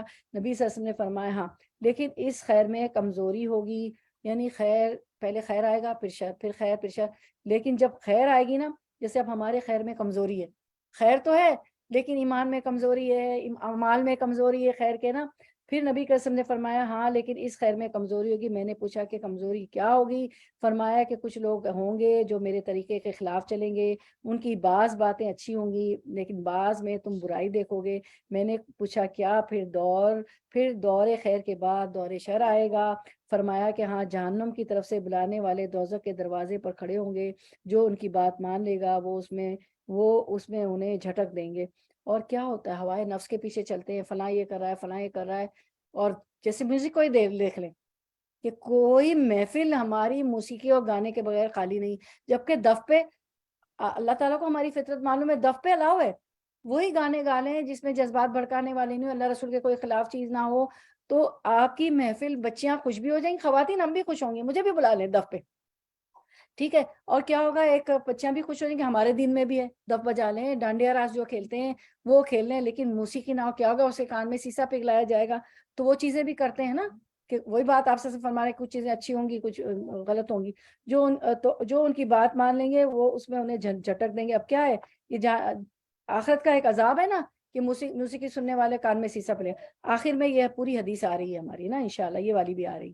تو پھر میں نے پوچھا کیا پھر دور خیر کے بعد دور شرع ہے؟ فرمایا ہاں، جہنم کی طرف سے بلانے والے دوزخ کے دروازوں پہ کھڑے ہوں گے، جو ان کی بات مان لے گا وہ اس میں انہیں جھٹک دیں گے. میں نے کہا یا رسول اللہ ان کی کچھ صفت بتائیے، ان کے کریکٹرز کیا ہوں گے؟ فرمایا کہ وہ ہمارے جیسے ہی ہوں گے، ہماری زبانیں عربی، اردو، فارسی، انگلش بولیں گے. میں نے پوچھا پھر اگر میں نے وہ زمانہ پایا تو آپ مجھے ان کے بارے میں کیا حکم دیتے؟ تو آپ نے فرمایا مسلمانوں کی جماعت اور ان کے امام کے ساتھ رہنا، کیونکہ وہ تو دین پہ چلنے والے ہوں گے. میں نے کہا اگر مسلمانوں کی جماعت نہ ہو اور نہ ان کا کوئی امام ہو، فرمایا کہ پھر ان تمام لوگوں سے الگ ہو کر خواہ تمہیں جنگل میں جا کر درختوں کی جڑیں چبانی پڑے، یہاں تک کہ اسی حالت میں تمہاری موت آ جائے. تو جو پکے ایمان والے ہوں گے وہ جنگل میں چلے جائیں گے، کیونکہ دنیا رہنے کی جگہ نہیں رہے گی. ایسی چیزیں ہو رہی ہیں. نبی کریم صلی اللہ علیہ وسلم نے فرمایا کوئی شخص اپنے کسی دینی بھائی کی طرف ہتھیار سے اشارہ نہ کرے، کیونکہ وہ نہیں جانتا، ممکن ہے کہ شیطان اسے اس کی ہاتھ سے چھڑوا دے اور پھر وہ کسی مسلمان کو مار کر اس کی وجہ سے جہنم کے گھڑے میں گر پڑے. ہوتا ہے نا کہ گن ہاتھ میں تھی، ارادہ بھی نہیں تھا اور چل پڑی. یہی چیز منع کر دیا کہ اشارہ بھی نہیں کرنا، یعنی چھری لے کے آپ کچھ کاٹ بھی رہے، ہمارے پچھلے درس میں بھی آیا تھا، تو بھی اشارے سے اس سے باتیں نہ کرے نا. ٹھیک ہے. نبی کریم صلی اللہ علیہ وسلم نے فرمایا جب تم میں سے کوئی ہماری مسجد یا ہمارے بازار میں گزرے اور اس کے پاس تیر ہو تو اسے چاہیے کہ اس کی نوک کا خیال رکھے، یا آپ صلی اللہ علیہ وسلم نے فرمایا کہ اپنے ہاتھ سے انہیں تھامے رہے، کہیں کسی مسلمان سے کو اس سے اس کی تکلیف نہ پہنچے، وہ قریب ہوا اور نوک ہی نہ چپ جائے. نبی کریم صلی اللہ علیہ وسلم مدینے کے ٹیلوں میں سے ایک ٹیلے پر چڑھے، پھر فرمایا کہ میں جو کچھ دیکھتا ہوں تم بھی دیکھتے ہو؟ سوال کیا؟ لوگوں نے کہا کہ نہیں. نبی کریم صلی اللہ علیہ وسلم نے فرمایا کہ میں فتنوں کو دیکھتا ہوں کہ وہ بارش کے قطروں کی طرح تمہارے گھروں میں داخل ہو رہے، ہر کھڑکی سے داخل ہو گیا ہے. یہ ہمارے جو گیجٹس ہے، سارے موبائل ہے، ایک چھوٹا سا بچہ بھی ذرا سا بڑا ہوتا ہے تو اس کو گیم اور آئی پیڈ دیا جب اس کے بغیر وہ چلتا نہیں، اس کو پتا ہے کلک کلک کلک ہم سے زیادہ وہ فاسٹ ہے. اور ہمیں نہیں پتا کہ اس میں پورنوگرافی ہو رہی ہے. ہمارا اس پہ بھی ایک گزرا تھا نا. اور اس میں بچے، بوڑھے، جوان سب انوالو ہیں، برہنہ چیزیں دیکھ رہے ہوتے ہیں، پریکٹیکلی کیا ہو رہا ہے، ہسبینڈ اینڈ وائف کیا کریں، ہر چیز آپ کی کلک کلک پہ. بارش کے قطرے کی طرح کھڑکیوں سے آ گیا ہے بالکل. یہی چیز آپ سسم نے دیکھے، پیشن گوئی کر کے گئے تھے. اور you never know, it can be my child, it can be your child. کسی کا بھی بچہ، کسی کا بھی شوہر، کسی کا بھی بھائی، اللہ بچائے، ہو سکتا ہے. اور کیا کس سے چیٹ کر رہا ہے، کس سے کیا باتیں ہو رہی ہیں. اور دیکھیں آپ فتنے کے کتنی شکلیں آ گئی. صرف یہ ایک ماؤس جو ایک ہمارے ہاتھ میں یہ موبائل ہے، اس سے دیکھیں کیا کیا ہو جاتا ہے. اور جتنی دیر میں آپ بچے کے روم میں جائیں اس کے وہ کمفرٹر کے اندر ان انسٹال بھی 1 سیکنڈ میں ہو جاتا ہے. کب وہ ان انسٹال کر لے آپ کو پتہ ہی نہیں. اللہ تعالیٰ بچائے فتنوں سے. تو اگر آپ بچوں والی ہیں تو ضرور پاسورڈ نہ بچوں کو رکھنے دیں. وہ بڑے ہو گئے، شادی ہو گئی، تو اب آپ نے ان کو رخصت کر دیا، آپ کی ذمہ داری ختم ہو گئی. ایسا ماحول پیدا کرے. اب جو چھوٹے بچے والی ہماری بیٹی بیٹھی ہوئی ہے اپنے شہزادے کے ساتھ، آن لائن بھی ایک شہزادی بیٹھی ہوئی ہے شہزادے کے ساتھ، عفان کے ساتھ. تو وہ جو ہے اپنے بچوں کو شروع سے ایسی عادت ڈالیں، ان کی اچھی دوست بنے کہ وہ آپ پہ بھروسہ کرے، جا کے کاؤنسلر پہ نہ بھروسہ کرے، اسکول کے جو ہوتے ہیں نا ان پہ. تو تاکہ کیونکہ ہم بہتر گائیڈ کرنے والے بچوں کو. پھر ہم دیکھتے ہیں ایک اور حدیث آپ سب نے فرمایا تھا کہ امانت لوگوں کے دلوں کے جڑوں میں نازل ہوئی تھی، پھر لوگوں نے اسے قرآن سے سیکھا، پھر سنت سے سیکھا. اور نبی کریم صلی اللہ علیہ وسلم نے ہم سے امانت کے اڑ جانے کے متعلق فرمایا تھا کہ ایک شخص ایک نیند سوئے گا اور امانت اس کے دل سے نکال دی جائے گی اور اس کا نشان ایک دھبے جتنا باقی رہ جائے گا. پھر وہ ایک دن سوئے گا اور پھر امانت نکال لی جائے گی، پھر اس کے دل میں آبلے کی طرح اس کا نشان باقی رہ جائے گا، جیسے تم نے کوئی چنگاری اپنے پاؤں پر گرا لی ہو اور اس کی وجہ سے آبلہ پڑ جائے. تم اس میں سوجن دیکھو گے لیکن اندر کچھ نہیں ہوگا. زخم بھی ایسے پھولتا ہے نا، سوجن ہوتی ہے. اور لوگ خرید و فروخت کریں گے لیکن کوئی امانت ادا کرنے والا نہیں ہوگا. پھر کہا جائے گا فلاں قبیلے میں ایک امانت دار آدمی ہے، اور کسی کے متعلق کہا جائے گا کہ وہ کس قدر عقل مند، کتنا خوش طبع، کتنا دلاور آدمی ہے، حالانکہ اس کے دل میں رائے کے دانے کے برابر بھی ایمان نہ ہوگا، اور مجھ پر حالانکہ نہیں ہوگا لیکن اس کی تعریفیں ہو رہی ہو، اور مجھ پر ایک زمانہ گزر گیا اور میں اس کی پرواہ نہیں کرتا تھا کہ تم میں سے کس کے ساتھ میں لین دین کرتا رہوں۔ یہ صحابہ کرام کے زمانہ جو آپ سے چلے گئے، اور اگر وہ مسلمان ہوتا تو اس کا اسلام اسے میرے حق کے ادا کرنے پر مجبور کرتا، اور اگر وہ نصرانی ہوتا تو اس کے حاکم لوگ اس کو دباتے، ایمانداری پر مجبور کرتے، لیکن آج کل تو میں صرف فلاں فلاں لوگوں سے ہی لین دین کرتا ہوں، یعنی امانت دار ایمان والے کم رہ گئے جو ایمانداری سے آپ کو خرید و فروخت وہ کرے۔ تو سوچنا پڑتا ہے۔ رسول اللہ صلی اللہ علیہ وسلم نے خرید و فروخت کے علاوہ بھی آپ کسی کو کچھ پیسہ دے دیں تو آپ ڈر رہے ہوتے ہیں، کوئی کام کروانا ہو تو ایون مزدور کو بھی دینے سے ڈر رہا ہوتا ہے نا، کہ اگر میں نے زیادہ دے دے تو وہ میرا کام پورا نہیں کرے گا۔ رسول اللہ وقت پہ وہ کر لے گا، تھوڑا دیتی ہوں، یہ میں نے دیکھا اپنے ملکوں میں کرنا پڑتا ہے، تو آدھا دیتی ہوں تاکہ پورا ہو جائے تو اس کو پورا دوں، اگر آپ نے پورا دے دیا تو وہ تو پھر واپس ہی نہیں آئے۔ امانت داری پہلے تو کتنا بھروسہ ہوتا تھا، ہمارے گھر میں کوئی ہوتے تھے چیز تو کرنے والے کام، ہم اپنے پیرنٹس کو فوراً پورا پیسہ دے دیا، نہیں اس کو کرے گا، آج کل تو ڈر لگ رہا ہوتا ہے، یعنی امانت ہی اڑ گئی۔ رسول اللہ صلی اللہ علیہ وسلم نے فرمایا وہ وقت قریب ہے کہ مسلمان کا بہترین مال وہ بکریاں ہوں گی جنہیں وہ لے کر پہاڑیوں کی چوٹیوں، بارش برسنے کی جگہوں پر چلا جائے گا، وہ فتنوں سے اپنے دین کی حفاظت کے لیے وہاں بھاگ کر جائے گا ایسی پہاڑیوں پہ جہاں بارش برسے کی جائے گا، تاکہ وہاں کھیت کھلیان ہو، اس کی بکری اس کا مال ہوگی نا، چارہ چرے، کھائے پیے، چرے چگے، اور اس کو بھی انسان کو بھی ملے نا کھیتوں سے، تو وہ وہاں چلا جائے گا۔ تو اب آپ دیکھیں یہ حدیث بھی ہے نا کہ ایک وقت آئے گا تو یہ جتنی ٹیکنالوجی ہے نا، ہم خود ہی ماریں گے میزائل ایک ملک بیٹھ کے دوسرے ملک کو، اور سب جو ہے زمین پہ آ جائے گا۔ عروج کا زوال تو ہونا ہے نا، پھر ہم گدھے، گھوڑے، کھچر، اور جو زمانہ ہوگا کہ وقت جو آئے گا، زمانہ مجھ سے، میں زمانے سے، وہ زمانے کو برا نہیں کہنا چاہیے، اللہ تعالیٰ فرماتے ہیں تو وہ جو ہے کیا کرے گا کہ اس کا ایمان بچانا مشکل ہو جائے گا، تو وہ پہاڑوں پہ چلا جائے گا جہاں بارش ہوتی ہے، اس کی بکریاں بھی اس کا خزانہ ہوگا، تو وہ چرے پھرے، اس سے وہ دودھ دوہے، دودھ پیے، اور بکری بھی چرے کھائے چارہ، اور اس کو بھی ملے، اور لوگوں کے بیچ میں رہنا اس کا مشکل ہو جائے کیونکہ دین پہ نہیں ہوں گے۔ تو اپنا دین بچانے کے لیے نبی کریم صلی اللہ علیہ وسلم نے لوگوں سے سوالات کیے، آخر جب لوگ بار بار سوال کرنے لگے تو نبی کریم صلی اللہ علیہ وسلم منبر پر ایک دن چڑھے اور فرمایا کہ آج تم مجھ سے جو سوال بھی کرو گے میں تمہیں اس کا جواب دوں گا۔ انس رضی اللہ عنہ نے بیان کیا کہ پھر میں دائیں بائیں دیکھنے لگا تو ہر شخص کا سر اس کے کپڑے میں چھپا ہوا تھا اور وہ رو رہا تھا۔ آخر ایک شخص نے خاموشی توڑی کیونکہ بہت زیادہ سوال کر کے آپ صلی اللہ علیہ وسلم کو تنگ کر رہے تھے، تو ایک دفعہ آپ صلی اللہ علیہ وسلم پتہ ہے نا خواہ سوالات کرتے تھے، منبر پہ چڑھ گئے، اب انہیں افسوس ہوا اور لوگوں نے کپڑے میں منہ چھپا لیا اور رونے لگے۔ آخر ایک شخص نے خاموشی توڑی، اس کا جب کسی سے جھگڑا ہوتا تو ان کے باپ کے سوا دوسرے باپ کی طرف پکارا جاتا تھا، یعنی ان کے باپ کا دوسرا نام لیا جاتا تھا اس شخص کا نا، اس کے تو انہوں نے کہا یا رسول اللہ میرے والد کون ہیں؟ فرمایا تمہارے والد حذیفہ ہیں۔ پھر عمر رضی اللہ عنہ سامنے آئے اور عرض کیا ہم اللہ سے کہ وہ رب ہے، اسلام سے کہ وہ دین ہے، محمد صلی اللہ علیہ وسلم سے کہ وہ رسول ہے راضی، یعنی عمر صلی اللہ علیہ وسلم کو رضی اللہ عنہ کو فیل ہوا کہ کیا سوالات کر رہے ہیں لوگ نا، میرے باپ کا نام کیا، تو وہ آپ صلی اللہ علیہ وسلم کو ایک وہ دینے کے لیے تسلی، رضیت باللہ ربا وبالاسلام دینا وبمحمد نبی صلی اللہ علیہ وسلم، یہ جو ترجمہ ہے نا اس کی میں نے یہ دعا ہم پڑھتے ہیں وہ کر دیا، یعنی ابو بکر اور عمر رضی اللہ عنہ کتنا خیال کرتے تھے، ان کو تو سمجھ آ جاتی تھی، اور صحابہ کرام بھی سارے کہ کیا اس وقت آپ صلی اللہ علیہ وسلم کو کیا بات کیسے فیل ہو رہی ہے نا، تو انہوں نے فوراً یہ کہا کہ ہم اسلام کے دین ہونے پہ، آپ کے رسول صلی اللہ علیہ وسلم آپ کے ہونے پہ، اور اللہ ہونے پر، اور رضیت باللہ ربا، اور دین اسلام کے اسلام ہونے پر، اور آپ صلی اللہ علیہ وسلم کے نبی ہونے پہ ہم راضی ہیں۔ اچھا اس کے بعد ہم دیکھتے ہیں محمد صلی اللہ علیہ وسلم سے کہ وہ رسول ہے، راضی اور آزمائش کی برائی سے ہم اللہ کی پناہ مانگتے ہیں۔ پھر نبی کے اسم سے فرمایا میں نے خیر و شر جیسا دیکھا کبھی نہیں دیکھا تھا، میرے سامنے جنت اور دوزخ کی صورت پیش کی گئی اور میں نے انہیں دیوار کے قریب دیکھا۔ قتادہ نے بیان کیا کہ یہ بات اس آیت کے ذکر کی یا ایھا الذین آمنوا لا تسألوا عن اشیاء ان تبد لکم تسؤکم، کہ اے لوگو جو ایمان لائے ہو ایسی چیزوں کے بارے میں سوال نہ کرو اگر وہ ظاہر کر دی جائیں تو تمہیں بری معلوم ہوگی۔ تو سوال کثرت سوال سے بھی منع کیا گیا۔ ایک دفعہ آپ جو ہے کوئی کچھ بتا رہے تھے اقامہ تو حج کے بارے میں، تو ایک شخص بول پڑا کیا ہر سال کرنا ہے؟ تو جب آپ صلی اللہ علیہ وسلم نے بات پوری کری تو کہا کہ سوالات نہ کرو، خاص طور پر جب میں بول رہا ہوں. اگر میں ہاں کہہ دیتا تو ہر سال حج کتنا مشکل ہو جاتا. تو قیلا وقال اور کثرت السوال سے منع کیا گیا ہے، کثرت السوال نہیں کرنا چاہیے.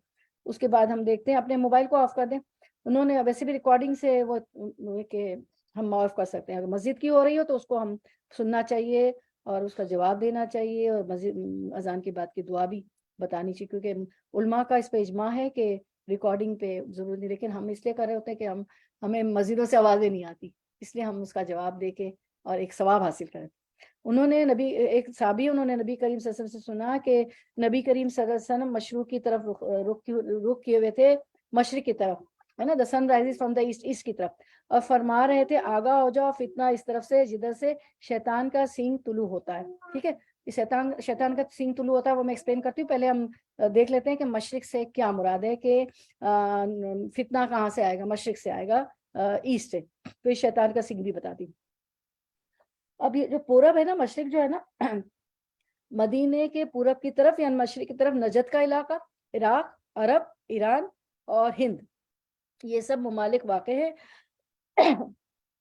قیامت کے قریب جو ہے، ہاں یہ جی ایک سیکنڈ میں پانی پی لوں، بسم اللہ.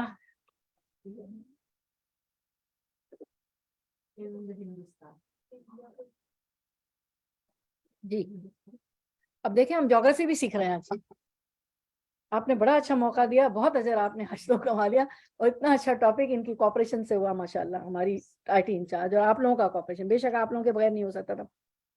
تو مدینے کے پورب یعنی مشرق کی طرف نجد، عراق، عرب اور ایران اور ہند ہے. یہ سب ممالک واقع ہیں. قیامت کے قریب انہی ملکوں میں سے فتنہ شروع ہوگا، اور اب تک بھی اکثر فتنے اسی سمت سے آ چکے ہیں.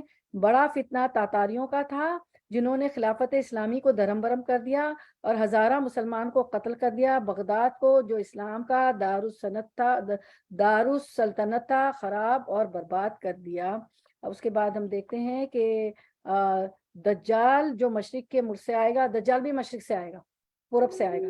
اسی طرح سے یاجوج ماجوج آئیں گے. نجد سے مراد وہ ملک ہے عراق کا جو بلندی پر واقع ہے. حضرت صلی اللہ علیہ وسلم نے اس کے لیے دعا نہیں فرمائی. ایک حدیث مبارکہ ہے، جسٹ آف دا حدیث بتا دوں، اس میں یہ ہے کہ آپ صلی اللہ علیہ وسلم نے کچھ ملکوں کے لیے، کچھ جگہوں کے لیے دعا کی. تو ایک شخص نے کہا کہ آپ جو ہے مشرق کے لیے دعا کریں. تو آپ صلی اللہ علیہ وسلم نے، وہ کہتا رہا ایک بار دو بار، آپ صلی اللہ علیہ وسلم نے مشرق سے لیے دعا نہیں کی. آپ صلی اللہ علیہ وسلم نے فرمایا کہ فتنے وہاں سے اٹھیں گے، اور فتنے وہیں سے آ رہے ہیں. اچھا، تو آج نے اس کے لیے دعا نہیں کی، دعا نہیں فرمائی، کیونکہ ادھر سے بڑی بڑی آفتوں کا ظہور ہونے والا. امام حسین علیہ السلام بھی اسی سرزمین میں شہید ہوئے، کوفہ میں. بابل وغیرہ یہ سب نجد میں داخل ہیں. جی یہی سب تھا. ٹھیک ہے، اس کے بعد ہم دیکھتے ہیں. اب میں آپ کو بتاتی ہوں جو حدیث تھی نا آپ کی، کہ میں دہراتی ہوں پھر سے حدیث. انہوں نے نبی کریم صلی اللہ علیہ وسلم نے مشرق کی طرف رخ کیے ہوئے تھے، ایسٹ کی طرف. یہ تو پتہ چل گیا آپ کو مشرق میں کیا کیا ہے. اور وہاں سے فتنہ فرما رہے تھے آگاہ ہو جا، فتنہ اس طرف سے ہے، جو میں نے سارے ملکوں کے نام لی. وہ اور فتنہ اس طرف سے جدھر سے شیطان کا سینگ طلوع ہوتا ہے. سورج آپ کو پتا ہے دا سن رائزز فرام ایسٹ، مشرق سے طلوع ہوتا ہے. تو ادھر سے شیطان کا سینگ بھی طلوع ہوتا ہے. مطلب یہ ہے کہ سورج جو ہے شیطان کے دو کرنوں سے، دو سنگوں کے بیچ سے طلوع ہوتا ہے. Narrated Umar, I heard Allah's Prophet said while he was facing the east, saying, verily afflictions are there, fitne wahan, from where the side of the head of the Satan comes out. یعنی سورج جو ہے شیطان کے دو کرنوں، دو horn سے طلوع ہوتا. اسی لیے ہم اشراق جو ہمیں اپنے پرو مسلم اور مسجد کے کیلنڈر ہمیں بتا رہے ہوتے ہیں کہ 6:15 ہے، تو ہم 15 منٹ بعد پڑھتے ہیں. 6:15 ہوتی تو 6:30 پڑھتے ہیں 15 منٹ، اس لیے کیونکہ وہ سورج کے پجاریوں کا وقت ہوتا ہے، اور پھر وہ شیطان کا سجدہ ہو جاتا ہے. ٹھیک ہے، سمجھ آ گئی؟ شیطان کا سینگ سے طلوع ہونا. اچھا، اس کے بعد ہم دیکھتے ہیں عمر رضی اللہ عنہ کی خدمت میں بیٹھے ہوئے تھے، اور جو ہے یہ تو ہو چکا نا، یہ ہو چکی. اچھا، پھر ہم دیکھتے ہیں کہ آپ نے فرمایا ایک شخص کو قیامت کے دن لایا جائے گا اور اسے آگ میں ڈال دیا جائے گا. پھر وہ اس میں سے اس طرح چکی پیسے گا جیسے گدھا پیستا ہے. پھر دوزخ کے لوگ اس کے چاروں طرف جمع ہو جائیں گے اور کہیں گے اے فلاں، کیا تم نیکیوں کا حکم کرتے تھے اور برائیوں سے روکا نہیں کرتے تھے؟ وہ شخص کہے گا میں اچھی بات کے لیے کہتا تو ضرور تھا، لیکن خود نہیں کرتا تھا، اور بری بات سے روکتا بھی تھا لیکن خود کرتا تھا.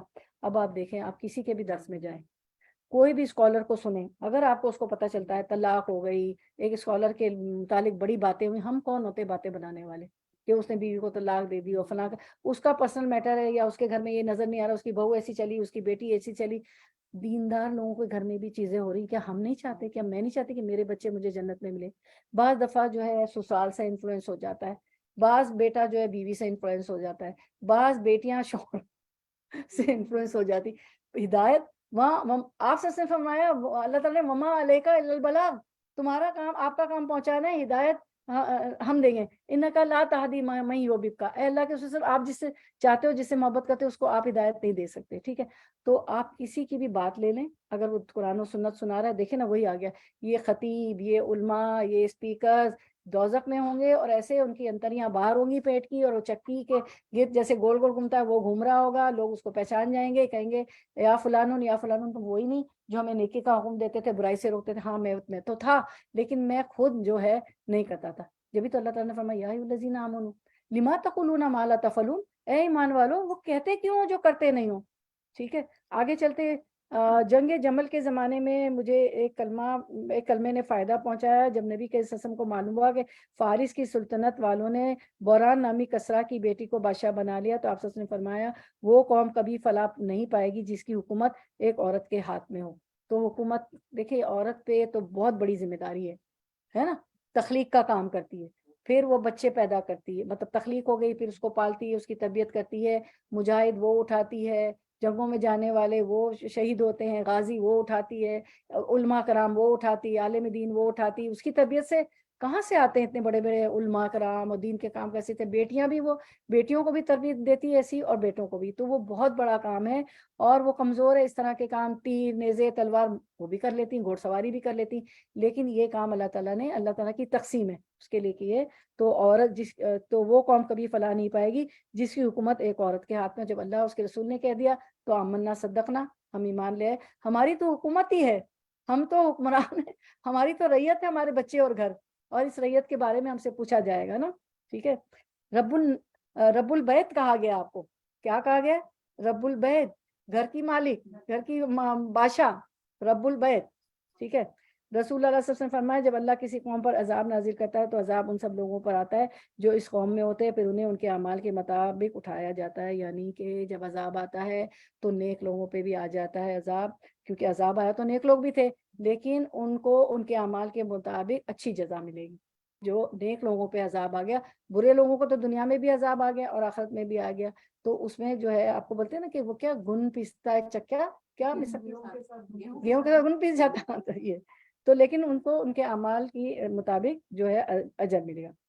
اچھا، اور یہ جنگ جمل جو تھی نا، وہ آپ کو پتا ہے کہ یہ جنگ جمل اور جنگ صفین بہت بڑا فتنہ رہا.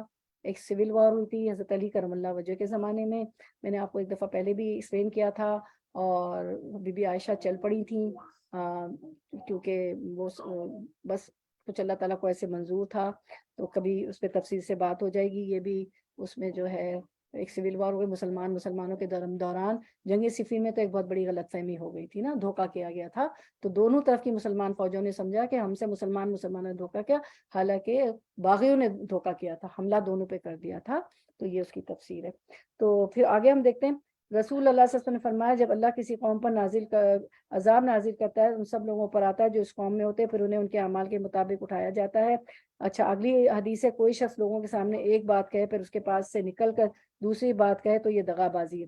جب اہل مدینہ نے یزید بن معاویہ یعنی معاویہ رضی اللہ عنہ کے بیٹے یزید تھے، یزید بن معاویہ کی بیعت سے انکار کر دیا، تو عبداللہ بن عمر رضی اللہ عنہ نے اپنے خادموں اور لڑکوں کو جمع کیا اور کہا کہ میں نے نبی کریم صلی اللہ علیہ وسلم سے سنا ہے، آپ صلی اللہ علیہ وسلم نے فرمایا کہ ہر غدر کرنے والے کے لیے قیامت کے دن ایک جھنڈا کھڑا کیا جائے گا، اور ہم نے اس شخص یزید کی بیعت اللہ اور اس کے رسول کے نام پر کی ہے، اور میرے علم میں کوئی عذر اس سے بڑھ کر نہیں ہے کہ کسی شخص سے اللہ اور اس کے رسول کے نام پر بیعت کی جائے اور پھر اس سے جنگ کی جائے. اور دیکھو مدینہ والو، تم میں سے جو کوئی یزید کی بیعت کو توڑے اور دوسرے کسی سے بیعت کرے تو مجھ میں اس میں کوئی تعلق نہیں رہا، میں اس سے الگ ہوں.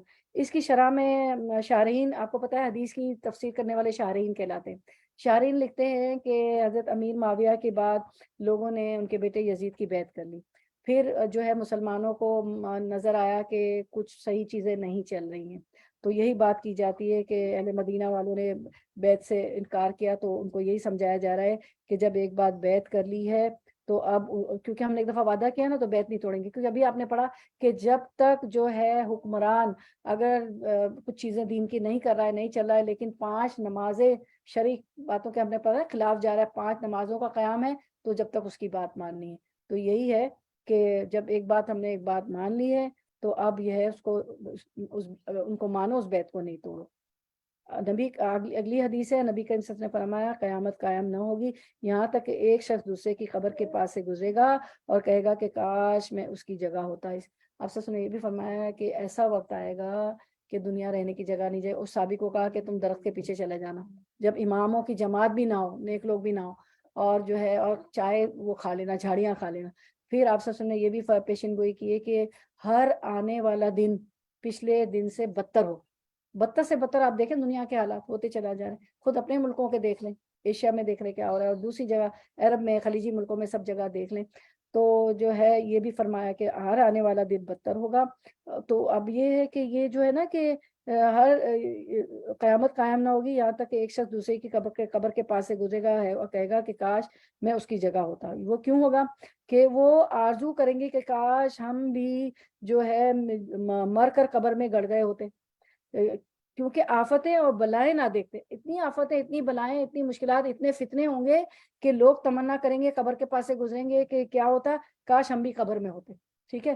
اور یہ بلائیں آفتیں نہ دیکھتے۔ بعضوں نے کہا کہ یہ اس وقت ہوگا جب قیامت کے قریب فتنوں کی کثرت ہوگی، دین ایمان جاتے رہنے کا ڈر ہوگا۔ نیک لوگ تو یہ ڈریں گے کہ بھئی ہمارا تو ایمان و دین ہی جا رہا ہے، بھئی فتنے ایسے ہوں گے کہ ایمان ڈگمگائے گا، تو وہ ڈر رہے ہوں گے، کیونکہ گمراہ کرنے والوں کا ہر طرف سے نرغہ ہوگا، ایماندار مغلوب ہوں گے، وہ یہی آرزو کریں گے۔ لیکن مسلم کی روایت میں یوں ہے کہ دنیا ختم نہ ہوگی یہاں تک کہ ایک شخص قبر پر سے گزرے گا، اس پر لوٹ جائے گا، کہے گا کہ کاش میں اس قبر والے کی جگہ پر ہوتا، اور یہ کہنا اس کا کوئی دینداری کی وجہ سے نہ ہوگا۔ اب 2 طرح کے لوگ ہوں گے، دیندار دین جانے سے ڈرے ہوں، دوسرا فتنوں سے ڈرے گا۔ یہ اس کا کہنا کوئی دینداری کی وجہ سے نہ ہوگا بلکہ بلاؤں اور آفتوں کی وجہ سے ہوگا۔ ابن مسعود نے کہا، فرمایا کہ ایک زمانہ ایسا ہوگا کہ اگر موت بکتی ہو تو اس کو مول لینے پر مستعد ہوں گے۔ بڑے ویری اسکیری۔ آپ سوچیں کیا زمانہ ہوگا کہ موت ملتی ہے میں خرید لوں، قبر والے سے گزریں گے کہیں گے اس جگہ میں ہوتا۔ اتنے فتنے، 2 گروہ ہو جائیں گے، ایک تو فتنے آزمائشوں سے گھبرا رہے ہوں گے کہ کن مشکلوں سے گزرے، ایک ایمان والے ہوں گے میرا تو ایمان ہی جا رہا ہے، ان کو اپنے ایمان کی فکر ہو جائے گی کہ ایمان کمزور ہے۔ اگلی حدیث، رسول اللہ صلی اللہ علیہ وسلم نے فرمایا کہ قیامت قائم نہیں ہوگی یہاں تک کہ قبیلہ دوس کی عورتوں کا ذوالخرسہ طواف کرتے ہوئے بٹکس جو ہوتے ہیں نا اپنے چوتر سے چوتر چھلے، اور ذوالخرسہ قبیلہ دوس کا بت تھا جس کو وہ زمانے جہالت میں پوجا کرتے تھے۔ اب یہاں یہ ہے کہ بٹکس متکانے سے مراد یہ ہے ان عورتوں کا کہ اس کے گرد طواف کریں گی، یعنی بتوں کی پوجا کریں گی، ٹھیک ہے۔ معلوم ہوا کہ کعبے کے سوا اور کسی قبر یا جھنڈے یا بت کا طواف کرنا شرک ہے۔ اس حدیث سے یہ بھی نکلا کہ پہلے شرک اور بت پرستی عورتوں سے پھیلے گی۔ اچھا، اور آپ دیکھیں نا بت تو اسلامک ملکوں میں آ گئے، جب ہم نے ان بت پرستوں کو جاب دے دی یا آئی ٹی میں آ گئے، سب جگہ آ گئے۔ میں گئی تو اپنا قرآن لے کے گئی نا، یہاں میں کیا لائی ہوں، آپ سب میں سے مطلب ہم سب قرآن لائے نا، تو بت تو پرس میں چلا گیا نا، اور ہم افتتاح کر رہے ہیں۔ ہم نام سے بات نہیں کریں، ہم ان کے جو کیا مندر ہے ان کی افتتاح ہم جا کے کریں، ہمارے بڑے کر رہے ہیں، ہو رہا ہے دنیا میں، آپ دیکھ رہے ہیں نا، شروعات ہو گئی ہے۔ یہ جو فتنوں کا آپ سے نے ہمیں بتا گئے ساری پیشن گوئی، یہ تو اتنی حدیثیں آپ ضرور پڑھیں، اس کے اتنے باب ہیں، ہم نے تو چند سلیکٹ کی، ٹھیک ہے۔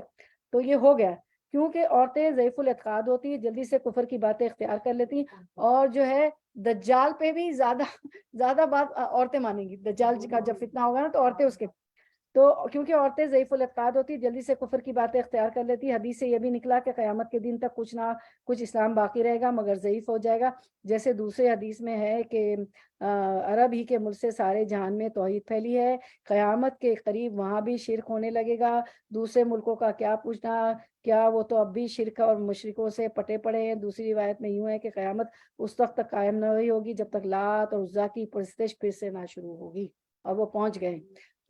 پرسوں میں پہنچ گئے، سوٹ کیس میں پہنچ گئے۔ تیسری روایت میں یوں ہے کہ یہاں تک کہ میری امت کے کئی قبیلے بت پرستی شروع نہ کر دے۔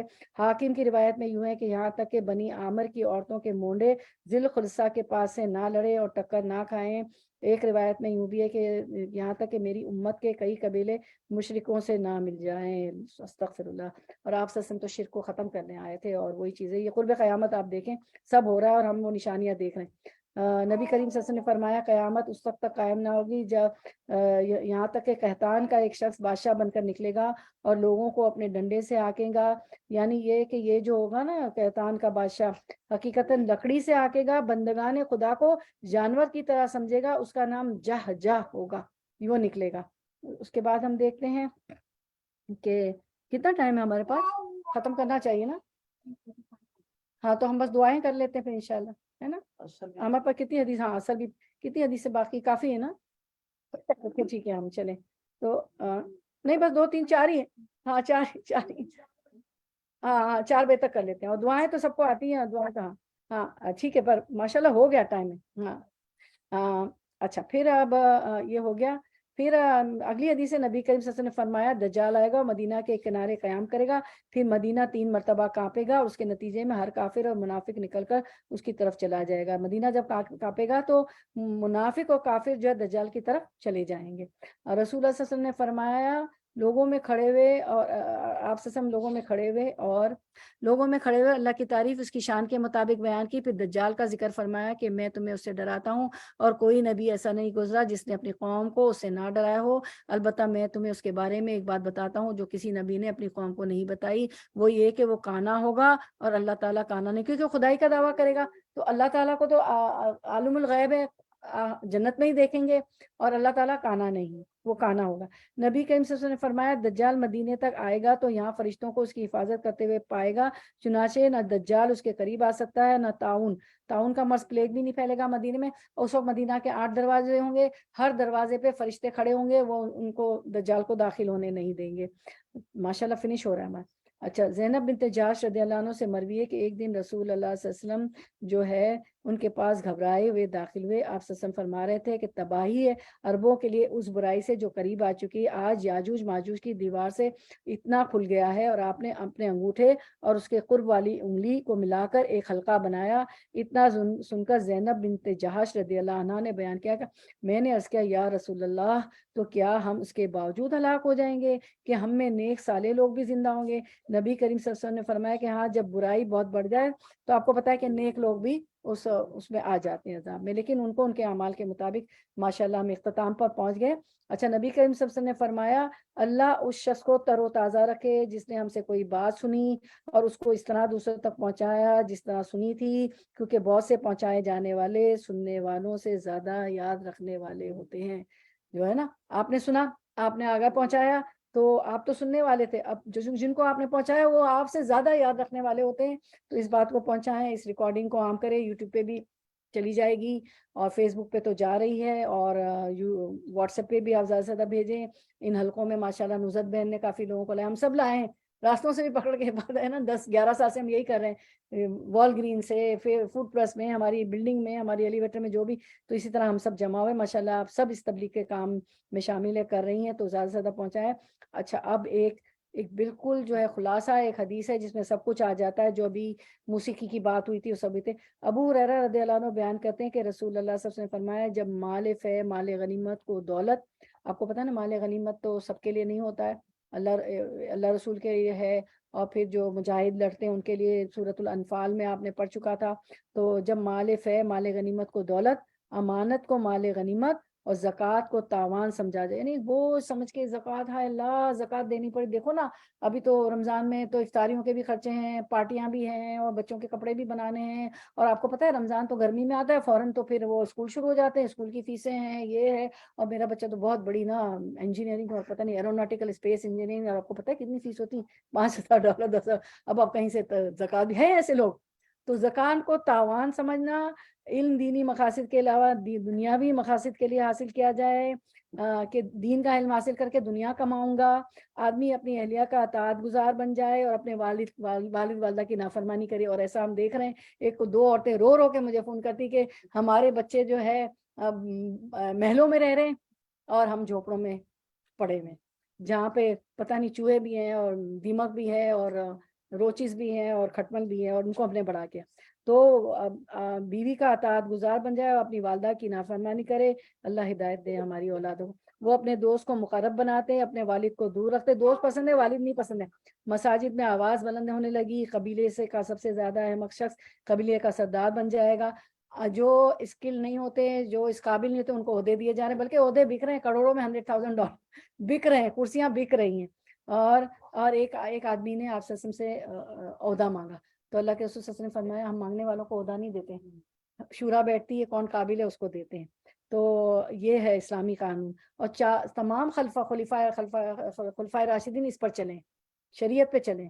جبھی تو آپ نے پڑھا تھا نا ایمان بڑھے گا کم ہوگا، سارا پڑھا تھا نا. اچھا، پھر اس کے بعد ہم دیکھتے ہیں قوم کا ذمہ دار جو ہے منتظم، ان کا سب سے زیادہ رذیل شخص ہوگا. آج گرے سے گرے آدمی کو جو ہے بنا دیا جاتا ہے حاکم، رذیل آدمی کو. اور آدمی کی اس کے شر کے خوف کی وجہ سے عزت کی جائے گی، شر سے ڈریں گے اس کی عزت کریں گے. جو شر ڈھاتے ہیں ان کی عزت کرتے ہیں. گانے والیاں اور آلات موسیقی عام ہو جائیں گی، شراب نوشی کی جائے گی. اب اس کا عذاب دیکھیں، گانے والیاں، شراب نوشی. اور اس امت کے بعد والے لوگ اپنے پہلے لوگوں یعنی سلف پر لعن طعن کریں گے. ہمارے تو بس وہ تو بڑے آتھورٹس تھے، اساطیر الاولین تھی، ہمارے پرانے لوگ تو ایسے تھے. ہماری ماں تو یہ کہتی کہ موسیقی نہیں سنو، گانے نہیں سنو، یہ کیا کیا ہوا ہے. تو اپنے سلف پر لعن طعن کریں گے. وہ تو ایسی ہے، چھوڑو ان کو، تو چھوڑو ان کو، تو گھر ہی نہ بلاؤ. تو اس وقت ان سرخ آندھیوں، زلزلوں، کیا ہوگا؟ سرخ آندیاں آئیں گی، زلزلوں، زمین میں دھسنے، چہروں کے مسخ ہو جانے، آسمان سے پتھر برسنے اور دیگر نشانیوں کے اس طرح مسلسل آنے کا انتظار کرو جس طرح ہار کی ڈوری ٹوٹ جائے تو پھر موتی لگاتار گرتے ہیں. ٹھیک ہے، اب ہم دیکھ لیتے ہیں کہ قیامت کی 10 بڑی نشانیاں کیا ہیں. اور علماء کا اجماع ہے، اس پہ اتفاق ہے کہ چھوٹی تمام نشانیاں گزر چکی. اب بڑی نشانیاں آپ سے فرمایا موٹی کے دانوں کی طرح گرنے والی ہے. اس لیے بہت زیادہ استغفارات، بہت زیادہ اللہ سے جڑ جائے، اللہ کی رسی کو تھام لیجئے، اپنے عمل بدلنے میں. اور آپ فرض لیسن کو حذیفہ بن اسید ابو سریہ رضی اللہ عنہ کہتے ہیں کہ رسول اللہ صلی اللہ علیہ وسلم ایک دن اپنے کمرے سے جھانکا اور ہم آپس میں قیامت کا ذکر کرے. تو ان کی باتیں بھی یہی ہوتی تھی، ڈر و خوف کی قیامت کی. تو آپ سب نے فرمایا قیامت اس وقت تک قائم نہ ہوگی جب تک 10 نشانیاں ظاہر نہ ہو جائیں. نمبر 1، سورج کا پچھم سے نکلنا مشرق سے، دجال کی فتنہ، دھواں، دابت الارض چوپایا، وہ باتیں کرے گا. لوگ ایمان کو، دین کو بھول جائیں گے، وہ نکل کے باتیں کرے گا، لا الہ الا اللہ. زمین کا چوپایا، یاجوج ماجوج کی یورش ہوگی. عیسیٰ بن مریم علیہ السلام کا نزول، عیسیٰ علیہ السلام آئیں گے دنیا میں دوبارہ. 3 بار زمین کا دھسنا، خسف ہوگا، ایک مشرق میں، ایک مغرب میں اور ایک جزیرۃ العرب میں. 1 in the east, 1 in the west and 1 in عرب. ٹھیک ہے، ایک آگ عدن کے ایک گاؤں ابین کے کنویں سے ظاہر ہوگی جو لوگوں کو محشر کی جانب ہانک کر لے جائے گی. جہاں یہ لوگ رات گزاریں گے تو وہیں وہ آگ ان کے ساتھ رات گزارے گی. اور جب یہ قیل اللہ کریں گے یعنی نیپ لیں گے تو وہ آگ بھی ان کے ساتھ قیل اللہ کرے گی. استغفر اللہ. اپنے آپ کو فتنوں سے بچانے کی کوشش وہی لوگ کرتے ہیں جنہیں اپنی آخرت کی فکر ہوتی ہے، اللہ کے دیدار کا شوق ہوتا ہے، اور یہ ان کو یہ خواہش ہوتی ہے کہ اللہ بغیر محاسبے کے ہماری بخشش ہو جائے اور ہم اعلیٰ درجے کے جنتی بنے کہ جب چاہے آپ کا دیدار کر لیں، موت سکرات بھی ہماری آسان ہو. تو وہی فتنوں سے بچنے کی کوشش کرتے ہیں. تو کم از کم موسیقی چھوڑ دیں. میں نے تو ڈرامے فلمیں، مجھے تو کئی سال ہو گئے میں نے چھوڑ دی. اس کا یہ سبب کہ میرے شوہر دعویٰ کرنے لگے. اب کہیں اپنے دوست کے گھر گئے تو اس کی بیٹی کو سمجھا رہے تھے کہ آنٹی تو یہ کر رہی ہوتی، یہ کر رہی ہوتی، آپ بھی جوائن کرو نا. تو ماشاءاللہ وہ میرے ہسبینڈ بھی نہیں ایسی کوئی چیز دیکھتے سنتے، صرف وہ ٹاک شوز. اور وہ اس کے بعد اب یہ ہے کہ اللہ تعالیٰ عذاب کا کبھی بھی اللہ تعالیٰ نہیں چاہتے. اللہ تعالیٰ غفور الرحیم ہے، اپنے بندوں پر بہت مہربان ہے. تو اس آیت میں اللہ تعالیٰ فرماتے ہیں، سورۃ النساء 147 کی آیت میں اللہ تعالیٰ فرماتے ہیں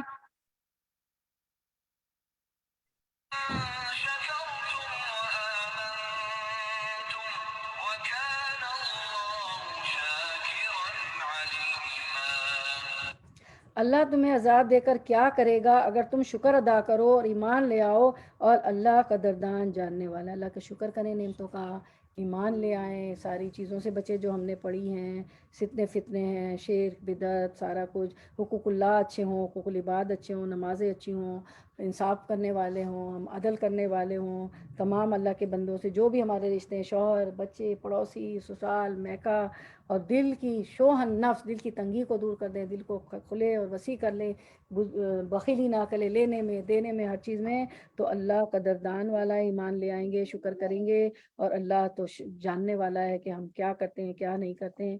تو اب ہم لوگ دعا کر لیتے ہیں انشاءاللہ۔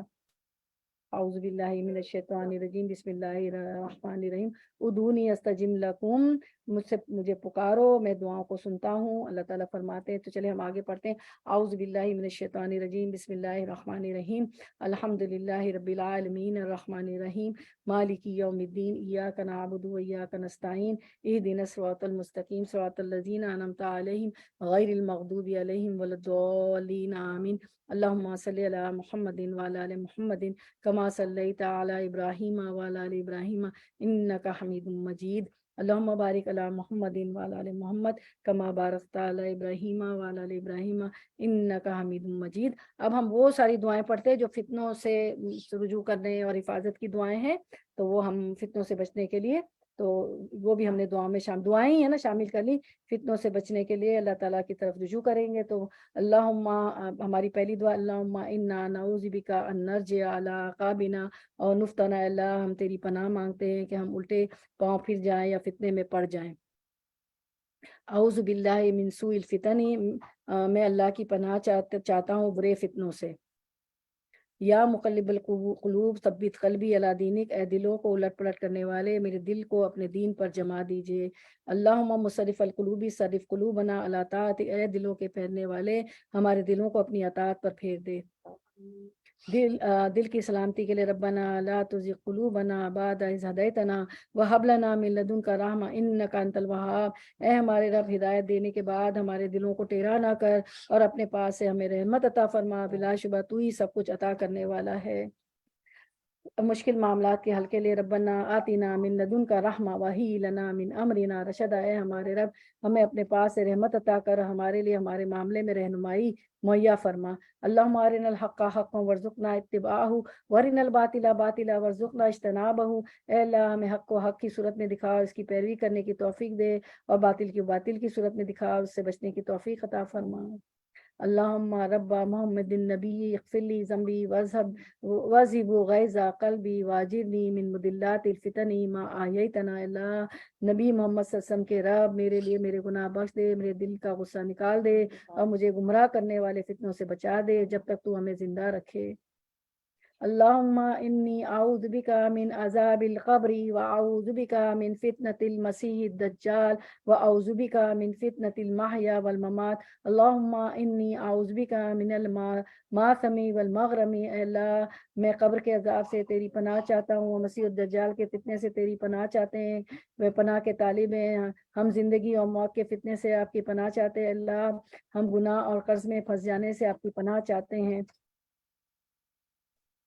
اللہم انی اعوذ بک من الفتن ما ظہر منہا وما بطن، اے اللہ ہم ظاہری اور باطنی فتنوں سے آپ کی پناہ مانگتے ہیں۔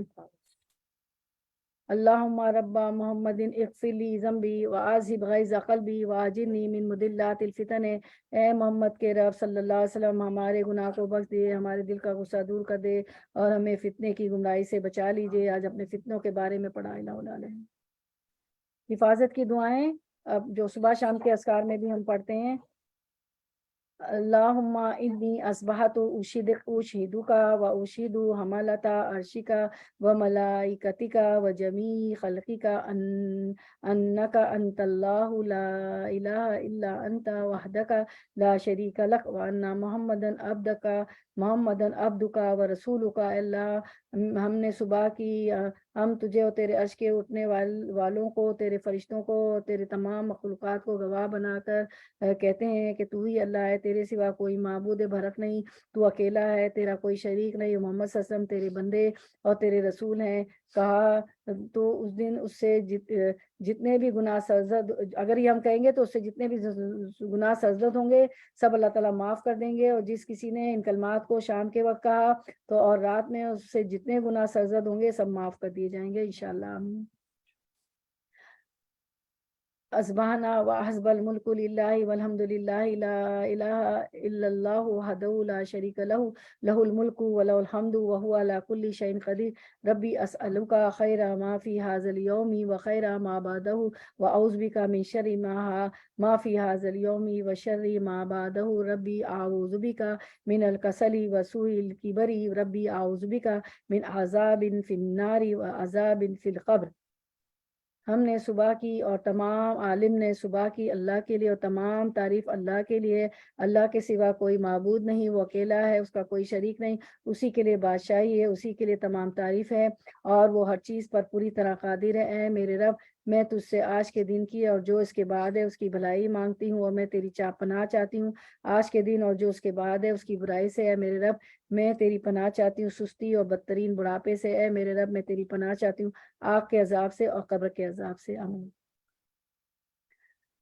اچھا، یہ شام کے وقت اگر پڑھیں گے نا تو ازبانہ کو ہم سے نہ کر دیں گے. اعوذ بکلمات اللہ التامات من شر ما خلق. ہاں، ہم اللہ سے پناہ مانگتے ہیں اللہ کے تمام کلمات کے ساتھ ہر اس کی چیز کے شر سے جو اس نے پیدا کی. اللہ رب رضیت باللہ ربا وبالاسلام دینا وبی محمد نبی. میں اللہ کے معبود ہونے، اسلام کے دین ہونے، محمد صلی اللہ علیہ وسلم کے نبی ہونے پر راضی ہوا.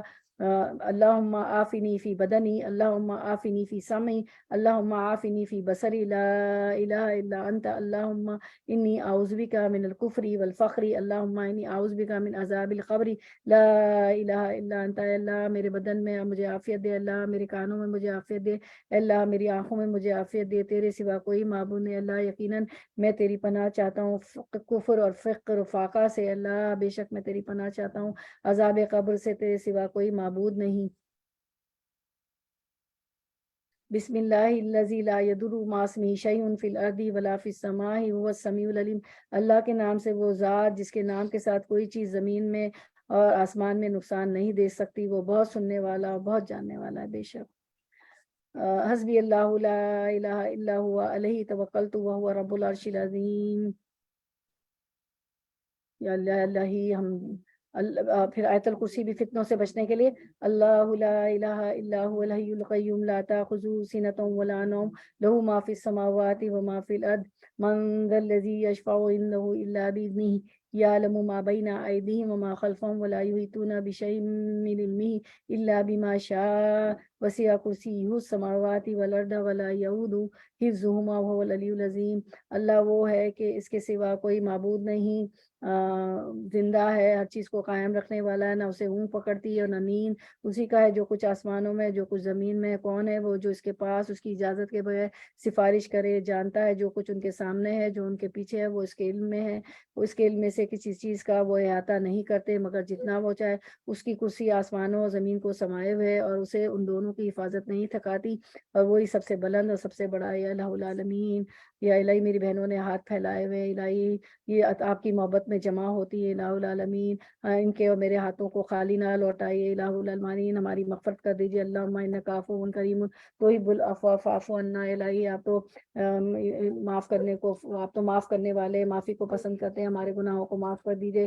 الہی ہم نے جتنے فتنے پڑے اور یا الہی ان فتنوں سے زمینی، آسمانی، ارضی، سماوی فتنوں سے بچا لیجیے. یا الہی دنیا کے لوگوں کے پھیلائے فتنے ان سب سے ہمیں بچا لیجیے. ہماری دعا میں ہماری یا الہی حاضر غیر حاضر بہنیں، ہمارے میکے سسرال نندیال ددیال، ہمارے بچے، ہمارے شوہر، ہماری بہو بیٹے پوتے پوتیاں نواسے نواسی، ہماری پروجنی، ہماری نسلیں جو قیامت تک آئیں گی سب شامل ہے. اللہم ثبتنا، اللہم اجلنا ہادیا مادیا، اللہم فقہنا فی الدین، اللہم علمنا التاویل، اللہم علمنا الکتاب، اللہم علمنا الحکمہ، اللہم زیننا بزینۃ الایمان وجعلنا ھداۃ مہتدین. اللہم انا نسألک من فضلک ورحمتک لا یملکها الا انت. اللہم انا نسألک الجنۃ الفردوس الاعلی واعوذ بک من النار. اللہ ہم آپ سے جنت الفردوس کے اعلیٰ مرتبے ثواب مانگتے ہیں اور آگ کے عذاب سے پناہ مانگتے ہیں. الہی پرصراط آسان کر دیجیے گا، میزان پہ نیک اعمال کا پلڑا بھاری کر دیجیے گا. الہی ہماری روحوں کو لین میں جگا دیجیے گا، موت سکرات آسان کر دیجیے گا. ہمیں بری موت سے بچا لیجیے گا الہ العالمین، مرتے وقت کلمہ شہادت نصیب فرما دیجیے گا، توبہ کی توفیق نصیب فرما دیجیے گا الہ العالمین۔ یا الہی جتنے فتنے ہیں، مصیبتیں، آفتیں ہیں، الہی ہم پر سے ٹال دیجیے الہ العالمین۔ جتنے بیمار ہیں انہیں شفا کلیہ کاملہ عاجلہ عطا فرما دیجیے، بے روزگار کو روزی عطا فرما دیجیے الہ العالمین، گھروں میں سکون عطا فرما دیجیے۔ ربنا حب لنا من ازواجنا وذریاتنا قرۃ اعین وجعلنا للمتقین اماما۔ یا الہ العالمین ہمارے شوہر کو، بچوں کو آنکھوں کی ٹھنڈک بنا دے، اور ہم بیویوں کو ہمارے شوہر کے لیے آنکھوں کی ٹھنڈک بنا دیں، ہمارے بچوں کو ہماری آنکھوں کی ٹھنڈک بنا دیجیے، اور متقیوں کا بھی امام بنا دیجیے الہ العالمین۔ ہمیں قرآن کا عالم، قرآن کا حامل، قرآن کا عامل بنا دیجیے، قرآن کو اٹھانے والا، قرآن پہ عمل کرنے والا الہ العالمین، امر بالمعروف نہی عن المنکر کرنے والا بنا دیجیے الہ العالمین۔ اس خطے پہ بھیجا الہی، ہمیں صدقہ جاریہ والے کام کروا دیجیے، مدرسے یا الہی شفا خانے یا الہ العالمین اسلامک یونیورسٹیاں، مسلم سینٹرز ہم سے قائم کروا دیجیے الہ العالمین۔ فخر یا دکھاوا، غرور، تکبر سے ہمیں بچا لیجیے الہ العالمین۔ ہمیں اس حال میں موت دیجیے کہ ہم مسلمان ہوں۔ فاطر السماوات والارض انت ولی فی الدنیا والآخرہ توفنا مسلما والحقنا بالصالحین۔ یا الہی نیک لوگوں کی صحبت نصیب فرما دیجیے الہ العالمین۔ ہمارے بچوں کو ہمارے لیے صدقہ جاریہ بنا دیجیے، ہمیں اپنے والدین کے لیے صدقہ جاریہ بنا دیجیے الہ العالمین۔ صدقہ جاریہ والے کام ایسے کروا دیجیے کہ قیامت تک یا الہی ہمیں اس کا اجر ملتا رہے۔ الہی ہمیں اعلیٰ درجے کا جنتی بنائیے گا کہ جب ہم چاہیں آپ کی دیدار کر لیں، اور بغیر حساب کتاب کے ہماری بخشش کر دیجیے گا الہ العالمین۔ ہمارے ملک پاکستان پہ رحم فرما دیجیے، دینی اسلامی قیادت نصیب فرما دیجیے، تمام اسلامی ملکوں، تمام ملکوں کے الہی رحم فرما دیجیے، دینی قیادت نصیب فرما دیجیے الہی، اور برکتیں یا الہی تمام اس ملک میں بھی جہاں ہم رہ رہے ہیں سب جگہ الہ العالمین یا الہی برکتیں عطا فرما دیجیے، اور یا الہی ہمیں قرآن پہ چلا دیجیے، ہمیں ہمارے بچوں کو اللہم انت جل القرآن ربیع قلبی و نور صدری و جلاء حزنی و ذہاب ہمی و غمی۔ یا الہ العالمین قرآن کو ہمارے دل کی بہار، ہمارے سینوں کا نور، ہمارے ہم و غم کو لے جانے والا بنا دیجیے۔ ہم سب نے ہاتھ پھیلائے ہوئے، ہماری تمام مشکلات کو آسان فرما دیجیے الہ العالمین۔ جو بچے بچیاں شادی کے لائق ہے الہی انہیں بہترین جوڑے عطا فرما دیجیے، برکات والی شادی ہے الہی، خرافات سے اور ان فتنوں سے ہم شادی کرنے جائیں الہی، ایسی چیزیں موسیقی اور مخلوط پارٹیاں الہی میں توفیق دیجیے، ہدایت دیجیے ہمارے بچوں کو بھی کہ شرعی شادیاں کرنے والے ہم ہوں۔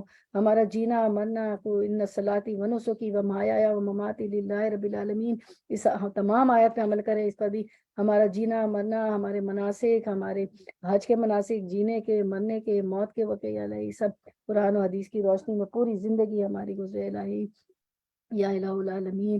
جہاں جہاں یا الہی اسلام کے لیے جو لڑ رہے ہیں یا الہی دین کے لیے انہیں فتح، مجاہدوں کو فتح نصرت کامیابی عطا فرما دیجیے، جو مانگنے سے رہ گیا اور جو نہ مانگ سکے اور جو ہمارے حق میں بہتر عطا فرما دیجیے یا الہی۔ ان تمام بہنوں کو بہترین اجر عطا فرمائیے، ہمارے خاتون خانہ کو، ہماری میزبان کو بھی اس کا بہترین اجر عطا فرمائیے الہی۔ ان کے بچوں کو صدقہ جاریہ بنا دیجیے، ہم سب کے بچوں کو بھی یا الہی، اور برکتوں کا نزول نازل فرمائی، روزی میں خوب برکت دیجیے ہم سب کی الہ العالمین، اور مشکلات آسان فرما دیجیے الہی۔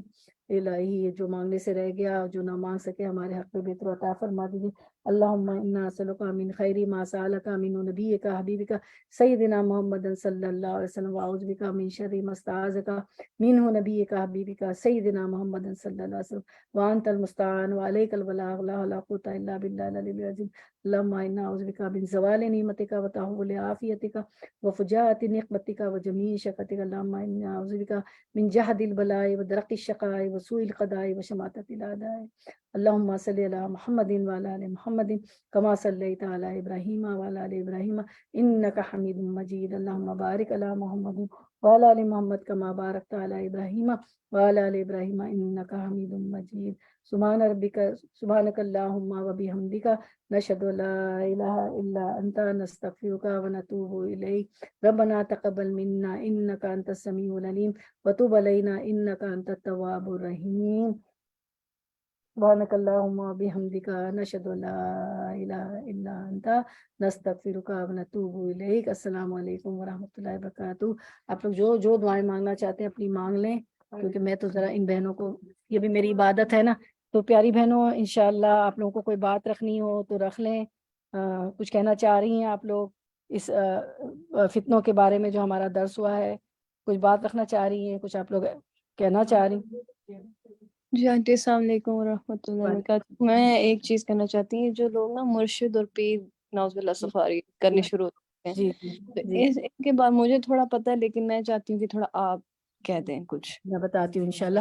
اچھا، اب یہ جو ہے ہمارا کل ہوگا، ہمارا 10واں پارہ ہے نا کل انشاءاللہ. کل حاضر خدمت ہوں گے 2 بجے زوم پر ہوگا، جیسے کہ ہوتا ہے 2 بجے انشاءاللہ. ٹھیک ہے جی. جی میں آپ کو بتاتی